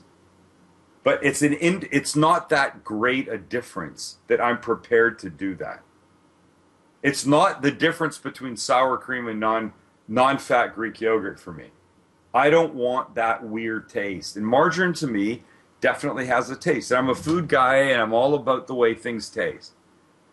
And if I want to cook some, whatever, asparagus in a pan and finish them off, I'm going to use butter. Margarine doesn't cut it. I mean, often I use olive oil and butter together. And I use a little bit of butter for the taste, little bit, and I use a little bit of olive oil to keep the butter from burning. It kind of helps it along the way a little bit. Yep. But I'm not going to use, no, that I can't do that, dude. That's just wrong. We got about 4 minutes left. Maybe some of your most favorite recipes that either A, you've been working on or that you are really enjoying right now as summer winds up, well, at least out here, and as we head into the fall. You can see I'm wearing a freaking sweatshirt, right? Yeah, Jude, what's going on there? Tell me temperature right now. It's 52 degrees right now. Good Lord. Yeah. Well, it's not that far away here. We're probably 60. It's probably still 68 right now, so... Yeah, but we're not going to see 68 anymore. You're not seeing it ever again. You know what? So lately, what have I been eating? Let's see. I'm always a fan of eggs. I've been doing some meatloaf reruns lately. I don't mean reruns. I mean, like, make a meatloaf and then make stuff out of it. Like what? Well, okay, so there's a Mexican meatloaf on my website. And you can go cookingguy.com, Mexican meatloaf in the recipe section. And it's it's beef and pork together. And the usual things, there's some eggs in it. I mean, there's some diced green chilies and blah, blah, blah, whatever inside it. The topping is the special part. I think it's ketchup, it's chipotle, diced chipotle peppers, and apricot jam mixed together. Sweet, spicy, delicious on top. But so you make a meatloaf today, and tonight you have meatloaf and mashed potatoes, or I like cauliflower mash, which is super delicious. Most people would never know. Healthier for you. That's one of the swaps that you can make that are completely acceptable. And I don't want people thinking that I'm a health food freak kind of guy, because I'm not. But cauliflower mash is one of those super delicious things that you wouldn't know and is better and just really still great. So we love roasted cauliflower here in this house. Yes, so tell me about cauliflower mash. Okay, so simply just take a bunch of it, you cut it into little florets, and steam it till it's soft enough that you can poke a fork or a knife through it, and it's like a hot knife through butter, right? Yep. It goes into a processor, kosher salt, pepper, little olive oil, some cream, a little Parmesan cheese, grated, and done. I'm telling you, it's ridiculously good. And underneath a piece of meatloaf, underneath some chicken, underneath a little filet that you've grilled beautifully, you wouldn't know the difference. In fact, you might actually say, this is tastier than the regular mashed potatoes you make, and then whoever makes them is going to go, well, they're actually not mashed potatoes, it's cauliflower. Don't look at it like it's a healthy alternative. Look at it like it's a delicious alternative. Absolutely. That's the way to go. And I think that's where most of the health things fall down, is they push the health side too much, and people forget that some of these things actually taste really good. But so we make a meatloaf one night, and then the rest of the week, it can become part of an omelet in a really delicious sort of way. I make pasta sauce. Call it spaghetti sauce, call it pasta sauce, whatever you want. I mean, think about it. You take some ground beef, you put it in a pan, and you brown it, and then you add tomato sauce, tomato paste, some garlic, some onion, that kind of thing, right? Yep. Well, I've already gotten halfway there by making a meatloaf. So really all you have to do is crumble it into a pan, and then add some onion and garlic with it, and then a little tomato paste or sauce, and you're fine. We made a pizza. There's a pizza that we did last week on the live cast. It was pesto on top of a pizza crust, and then the crumbled meatloaf, and then slices of fresh mozzarella over the top of it. Oh. And then I baked it. It was ridiculously good. So cook once, eat a bunch of times is really how we've liked to do things lately. We're very happy with that. We're talking with Sam Zion. You know him as Sam the Cooking Guy. You can find him at thecookingguy.com, also the samlivecast.com, and, of course, 760KFMB on the internet. That's 760KFMB.com. You can check out his radio show, Eat This. Sam, always appreciate the time, man. Thanks for coming on. Dude, I'm always happy to be here. There he is. Have fun tonight. Thank you. See you. My man, Sam Zion.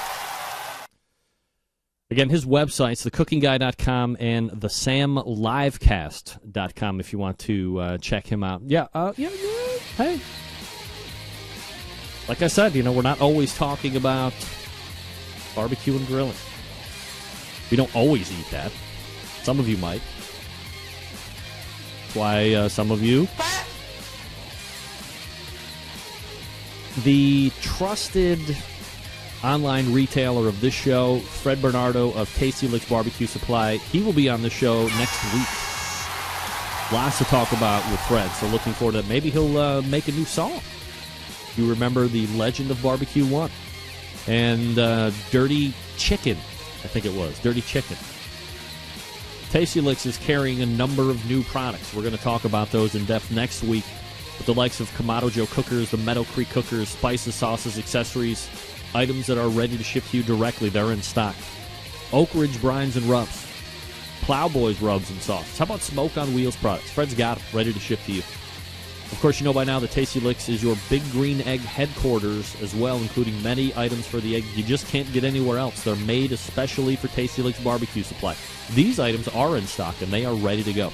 Also, Tasty Licks Barbecue Supply now carrying Harry Sue's Chicken Rub, the same one that won him a bunch of Grand Championships last year and the title of Team of the Year in Chicken category for KCBS. The big hitters in injection, Butcher Barbecue, Cosmos Q, Barbecue Guru, their associated accessories. Fred teaches a bunch of classes as well, right there in his location in Shillington, Pennsylvania. And teams, don't forget, Tasty Licks your competition headquarters as well. All supplies for competition teams, pans in different sizes, aluminum trays, gloves, thermometers, turning boxes. Make it your one-stop shop. I make it mine. TastyLicksBBQ.com, the place to go. So head on over there right now. Enjoy the videos that Fred puts up on his page. Very teacher-friendly, but very funny, very fun to watch. And don't forget that Tasty Licks has their own lines of rubs and sauces that they make as well. Got to try those. When you order, drop Fred a line that you heard about him on this show. Let him know that you appreciate the support of this show and that you are going to appreciate him back by buying from him. TastyLicksBBQ.com. That's TastyLicksBBQ.com. Robyn Lindars out of the break. Stick around.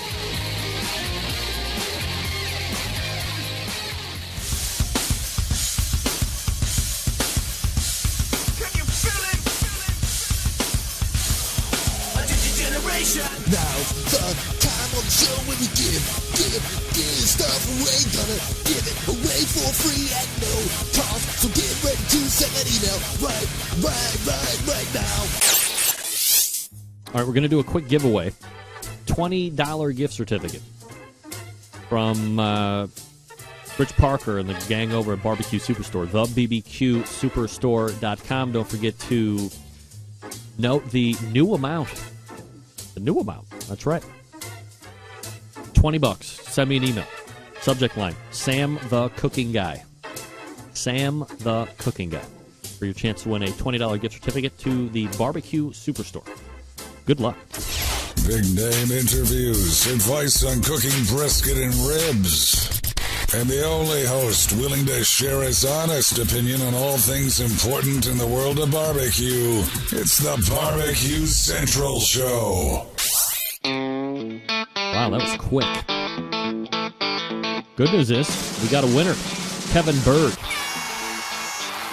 wins the $20 gift certificate. Kevin Bird, wow, look at that dude's fat fingers must have been resting on the keyboard like Tom's Thumbs Blues.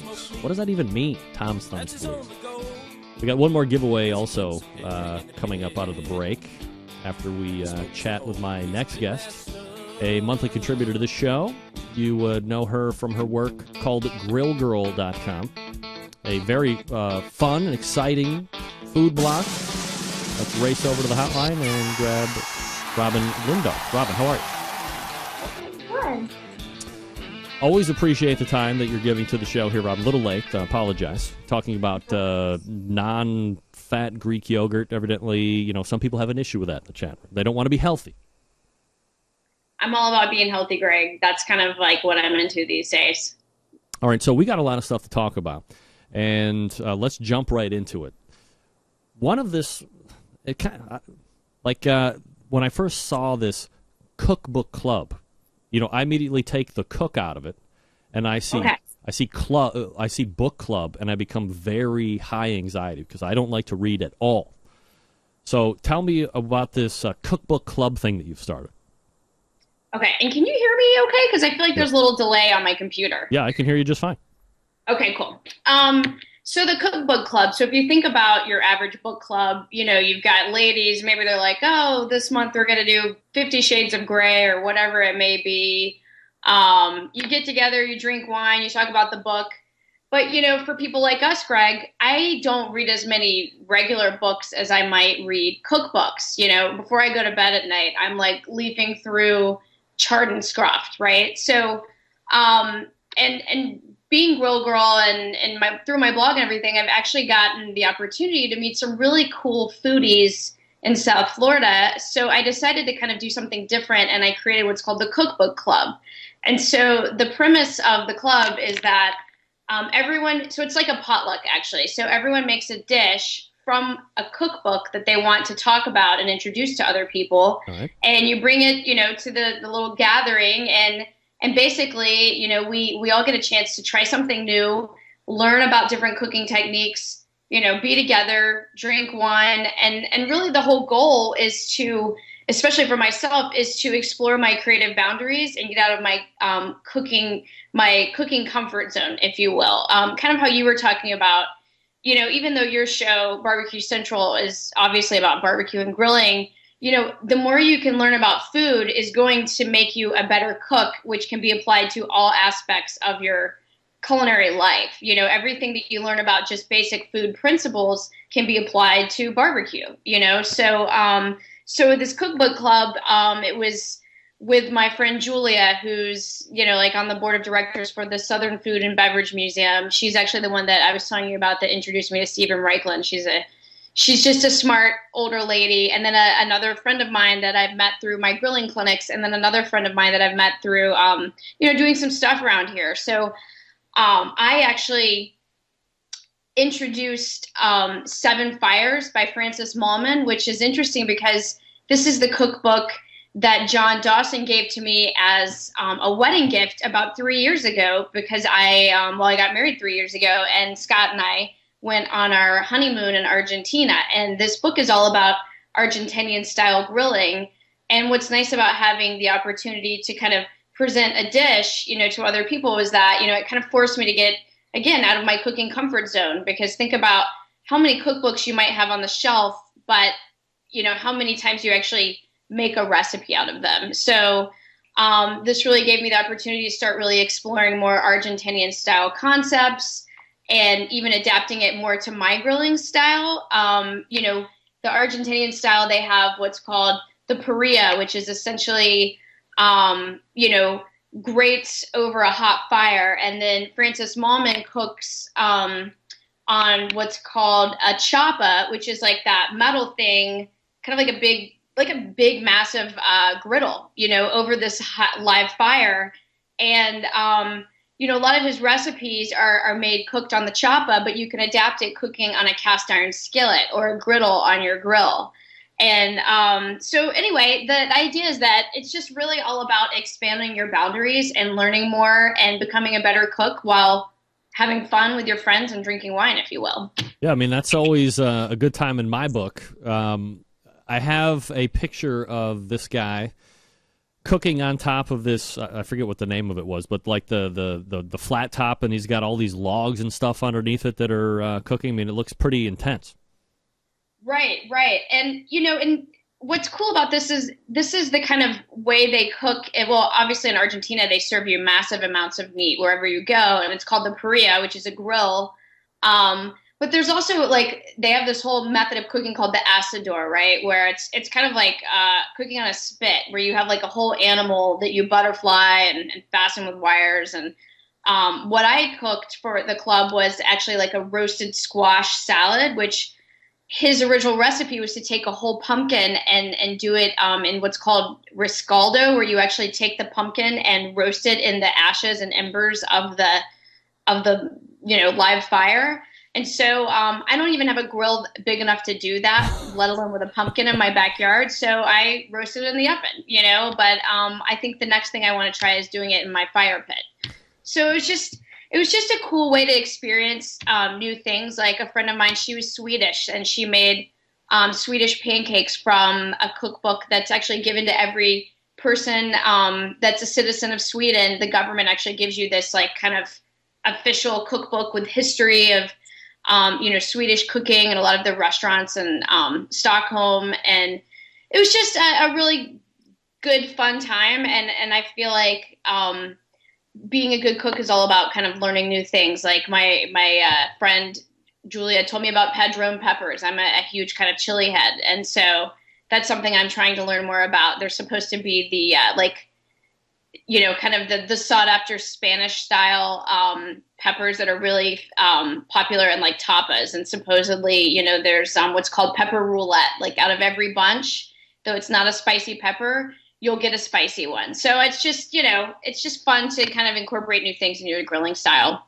All right, so you sent me a bunch of pictures. I saw the one. I mean, I just posted of the guy cooking all over the fire and whatever protein it looked like he was cooking. But what are some of these other pictures that you sent me, and maybe you can tell a little story about each one? So the one, okay, you put it up, and I'll tell you what it is. All right, hold on one second. Let me get to picture number 2. See, I tell you what to do, and then, of course, I'm not Rob. I'm asleep at the switch. All right, so look, this is cute on many different levels.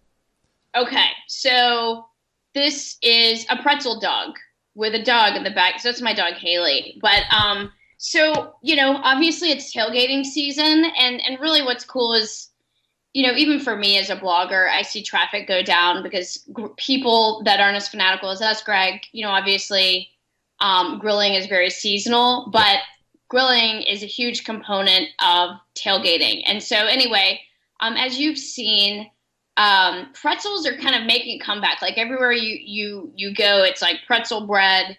Yeah, the pretzel this, pretzel that. Pretzel bun. The pretzel bun industry has seen a renaissance the likes I have never seen before in my life. It's weird. I don't know where it came from, but I'm a big fan of pretzels. They're good. Hey, what? Pretzels go great with beer, right? Yes. Beer goes good with beer too, by the way. What goes well with beer? Beer goes good with beer. Beer. Right. Yeah. No doubt. Just beer. Speaking of which, I have a really good article written by Blake Markham on my site right now about the best craft beers to tailgate with. And he's like a total beer snob. And he's also on the Sweet Swine of Mine team. So he knows a lot about barbecue and beer in general. So it's a good article. You guys should check it out. But anyway, so that is a pretzel dog. So pretzels are so popular right now that I found this at the deli of my grocery store at Publix. So this is just kind of a fun way to kind of amp up, make your tailgate a little more gourmet. It's not like you have to bake the pretzel bread yourself. I paired it with Italian sausage. So this is Italian sausage dog nestled in melted provolone cheese with a little spicy mustard. So it's a little bit of a different twist on your average, wiener hot dog. Yeah, it looks great, and then of course the picture of the dog in the back is even better. Well, thank you. Now I'm going to take a stab at this. Is this polenta? This is grilled polenta. Oh, so yeah. So this is just another idea for tailgating. Polenta is easy because you can buy it on those tubes in the grocery store, and it's not like you really have to do much. You can take it to the tailgate, slice it up right there, and it grills up. It's like, I remember I had a friend call it like manna from heaven, right? Like it's so easy and it's so tasty, and you just drizzle it with a little olive oil when it like before you throw it on the direct side of the grill, as you can see. But it's also not just good by itself, but it's great as the vehicle for other things, right? Fresh herbs, tomato sauce with some fresh grated parm, some goat cheese, Italian sausage. I mean, it's kind of the sky's the limit. So this is a fun thing to bring to a tailgate that's a little bit more exciting than your average, 7-layer bean dip and, what do they call it? Texas caviar, your average spinach dip that people are going to bring. Let me ask you a question, because I did get a tube of this one time. And, I have to say it turned out horrifically average. Okay. But maybe I didn't do it right. So, what's the actual process? You get it out of the tube, you cut it down into your hockey pucks, and then what's the stage from there? How do you set your fire? What are you doing preparatory-wise to it? And are you seasoning it during the cook? And how long are you cooking? Give me all the good stuff. Okay, I'll grill it on direct. I'll coat the grill with a little, canola oil so it won't stick. And I'll slice the polenta. Sometimes I'll buy the flavored ones, or like garlic or sun-dried tomato. If they're not one of the flavored ones, I'd probably add some sea salt and maybe even some smoked pepper or smoked paprika for a little extra flavor. Definitely a little salt.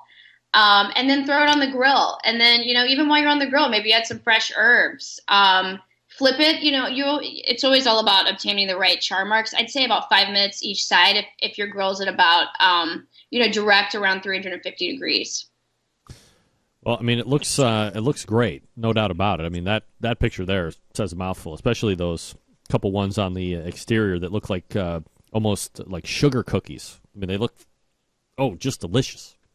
Well, the photo could be better, but you were starting to get in the time of year where you start running out of light, unfortunately. Yeah, absolutely. All right, so I imagine this is just another shot of the pretzel bun. Oh, you can see the cheese coming over the top of that pretzel bread. I mean, that looks spectacular. Up close wiener, yep. And then, more tailgating ideas. Yeah. So this is the roasted acorn squash.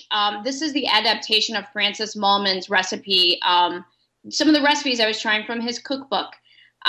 So where he did it riscaldo, and I'm sure I'm not pronouncing that in the correct Spanish way, which means, he would roast the whole pumpkin in hot embers and ash. Yeah. And then what's cool is in the book, he serves the pumpkin as the serving dish itself. So, once the pumpkin itself, or whatever you're going to use kind of in the pumpkin squash family, I found acorn squash because that's that's what I could find. Plus a small pumpkin that's just, I don't know how long that would have taken to roast. But anyway, the idea is that, you get it to internal temperature of 150, and then you serve the squash itself as its own serving container. And I paired it with arugula and goat cheese. And then he just had it as a salad, and I added also grilled Italian sausage. Yeah, I mean, the sausage looks like it adds a whole new dimension on there. And then the arugula kind of adds that nice kind of peppery kick to it, over the top of what would be maybe a regular romaine or even an iceberg lettuce. Right. Well, I'm not a big iceberg fan, but yeah, absolutely. Arugula is it's just the bomb. I probably eat way more arugula than your average person. But yeah, the Italian sausage takes it from being a salad into an actual meal, Hey, Robyn, guess who else is an iceberg fan? Who? The Titanic. Thank you. If you're here all week, be sure to tip Don Dawson on the way out.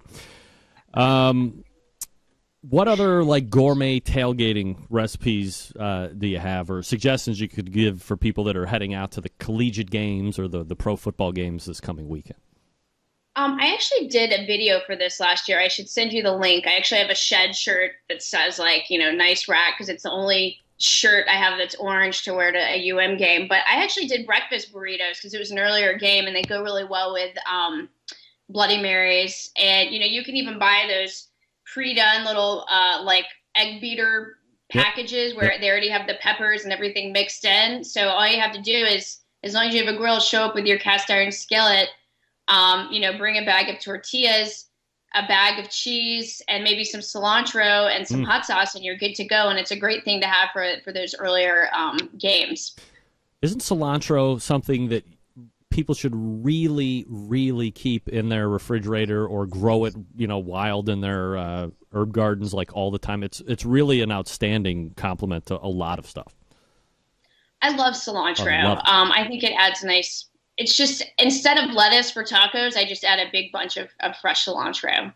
I went to a friend's house the other night, someone I met in the neighborhood, and I made this really kick-ass smoked shrimp salad that was on my site, where I smoked the shrimp on my big green egg and then put it into like a light salad, and it had lime juice and cilantro and peppers. It was really pretty and colorful. And I get there and the girl's like, we don't like cilantro. And I just felt like, are you freaking kidding me? You don't like cilantro? I'm not sure if we could be friends. Yeah, exactly. All right, before I let you go, Robyn, I've been playing a game all night to win a free pit barrel cooker. Now, we already have the winner for that.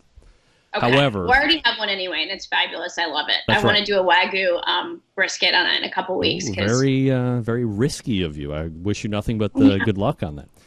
I know. Well, it was via John Dawson and I guess Meathead and someone else who opened my eyes to the fact that they could do a brisket in much less time. Yeah. So I want to try it out because we all know that I'm impatient and I'll have to drink at least a 6-pack to smoke an entire brisket, right? All right, exactly. All right, so I developed a game called Cheese or Font. Do you want to give it a try and see how well you know your cheese or your type font? Yes. All right, here we go. Oh, hold on. I got to get to my, what did I do with it? Damn it. I don't have it. All right. We'll have to forego the music. I'm excited. I love fonts. We'll I'm a dork. We'll have to forego the music. Here we go. All right. First one. Orla. Cheese or font? Would you say Orla? Orla. Cheese or font? Can I have a spelling, Greg? I'm just kidding. O-R-L-A. Like from a spelling bee, get it? Orla. I want to say that's a font, like a cursive font. Oh, no! No. We suck again! Sorry. It's a cheese. Orla.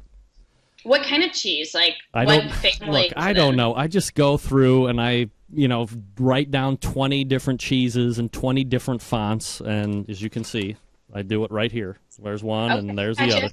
And then if people guess it wrong, I make the weird sounds and then they feel all very embarrassed. And there you go. So, I'm embarrassed. I should know my cheese. I am Lando Lake's girl, but that's primarily Lando Lake's cheese. So. Hey, brush up on the cheese. Regardless, also head on over to grillgrrrl.com and check out what Robyn's up to. That's GRILL, and then GRRL.com, GRRRL, grillgrrrl.com. Robyn, always appreciate the time, and we'll look for you again next month.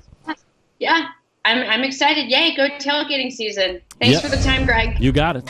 There she is. Oh, that's the wrong thing there. Jeez. I forget I always have to switch over to the other thing. We got a contest coming up out of the break. Last one. Sweet Smoke Q Juice. If you didn't win the Pit Barrel Cooker, you could win Sweet Smoke Q Juice. Steven DeFranco, a longtime supporter of this show, is here to tell you that, don't... What the hell happened to my camera? There we go. Got all frozen and freaked out at the same time. Don't get taken, is really what we're trying to say here, folks. You don't want to be messing around with, these stores that are only concerned with the bottom line and making sure that they talk you into stuff that, like I said last week, don't be messing around with those people. Talk with Steve. Him or his trained staff is there to help you kind of guide. They're just along for the ride, providing expertise, some insight, answering the questions you might have. They're not there to sell you into anything. That's not that kind of a shop. No salespeople, just experts ready to lend their advice as you need it.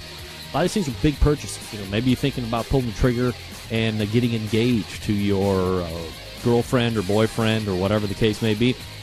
It's a lot of money. You want to make sure that you're spending it wisely, you're getting the most bang for your buck, and you're getting what you want, conveying the message in your heart through the material object of jewelry. Steven's going to help you do that. You visit him online, StevenDeFranco.com. Call him 440-943-2700. Sweet Smoke Q Juice coming up. Stick around. We will be right back. On the show, when you give stuff away for no money, that's why it's free of charge. You can win stuff and I'll give it away for free. All right, a bottle of Sweet Smoke Q Juice, graciously donated by Jim Elser, pitmaster of Sweet Smoke Q. The website, Sweet Smoke, and then the letter Q.com, sweetsmokeq.com. You send me an email in the subject line, Robyn Lindars Grill Grrrl. Spell it like she spells her website. Spell her last name right. And you can win a bottle of Sweet Smoke Q Juice. Again, the website, Sweet Smoke Q, the letter Q, sweetsmokeq.com for your chance to win Jim Elser's Sweet Smoke Q Juice. Good luck. Broadcasting live from the BBQ Central Radio Network studios in Cleveland, Ohio. You're listening to the BBQ Central Radio Show. Once again, here's your host, Greg Rempe. All right, thanks to Robyn Lindars for coming on last segment. Patrick, I believe she said she got like a miniature pumpkin and did it that. Maybe she did it in the oven, I forget. If Robyn's still in the chat room, tell her how Patrick's very concerned that you said you didn't have something big enough to do a pumpkin, and now you did. Oh, sorry, acorn squash, that would have. She does have a grill big enough to do acorn squash on the embers. Patrick, you can rest easily this evening. Still looking for the winner for Sweet Smoke Q Juice. Robyn Lindars Grill Grrrl. You can win a bottle of Sweet Smoke Q. Just that easy. Don't forget, next week we will be wrapping up the third and final week of the Pit Barrel Cooker giveaway. This week was cheese and font, or font. Last week was winery or rehab. Next week, brush up on both athletes and porn stars, because we're going to be doing athletes or porn stars. Boom. There you go. Thanks to Noah Glanville and the folks over at pitbarrelcooker.com. That's pitbarrelcooker.com. And we do have a winner. It's M. Boger. Let me click in here and see if he's got a real name. M. Boger. Well, there's a very good chance I'm saying your last name wrong. So M-B-O-U-G-H-E-R, M. Bauer. Could be Bauer, right? Matthew Boger? Bower. Boher. I don't know. You win, Matthew. Send me your shipping info, and I'll get it over to Jim. You'll get your Sweet Smoke Q Juice. Matthew, wait. I've figured out how to say it. I've looked at it. No help from the audience. No names, please. Matthew Boer. I'm good. I can figure out last names. Everybody has trouble with my last name. I don't want to, offend anybody with their last name. Good job, Matt. Send me your shipping info. Greg at the BBQCentralShow.com. All the way back in the first hour, it was the Larry and Barry Show. Barry Martin, Larry Gain. Welcome to the cookout.com. Also, embersandflame.com, respectively. Jeff won the Pit Barrel Cooker during the third segment. And then second hour, Sam Zion, Sam the Cooking Guy, thecookingguy.com. Patrick, I didn't hang up on you. I asked hello, and you sat there like a dolt. If I come to you, be ready. If you're not ready, you get hung up on me. That's just the way it is. You got next week. The Sam Livecast.com for his webcast 3 times a week, and then we close the show with Robyn Lindars, Grill Grrrl, grillgrrrl.com. That's GRRRL, grillgrrrl.com. Don't forget, we're adding a new night to the show. Wednesday next week from 9 to 10 p.m. Eastern Standard Time, a new night, an additional night of the BBQ Central Show. Look forward to that. Ask Dr. Barbecue will be in tow. Plus, Mitch Sonati of American Smoke, that documentary we talked about months ago, it's getting ready to drop. We'll have a free copy for you on Wednesday to win. September 11th, 2001. I will never forget. Till next Tuesday and Wednesday at 9 p.m. Eastern Standard Time, your program host and proud U.S. American, Greg Rempe. Good night now.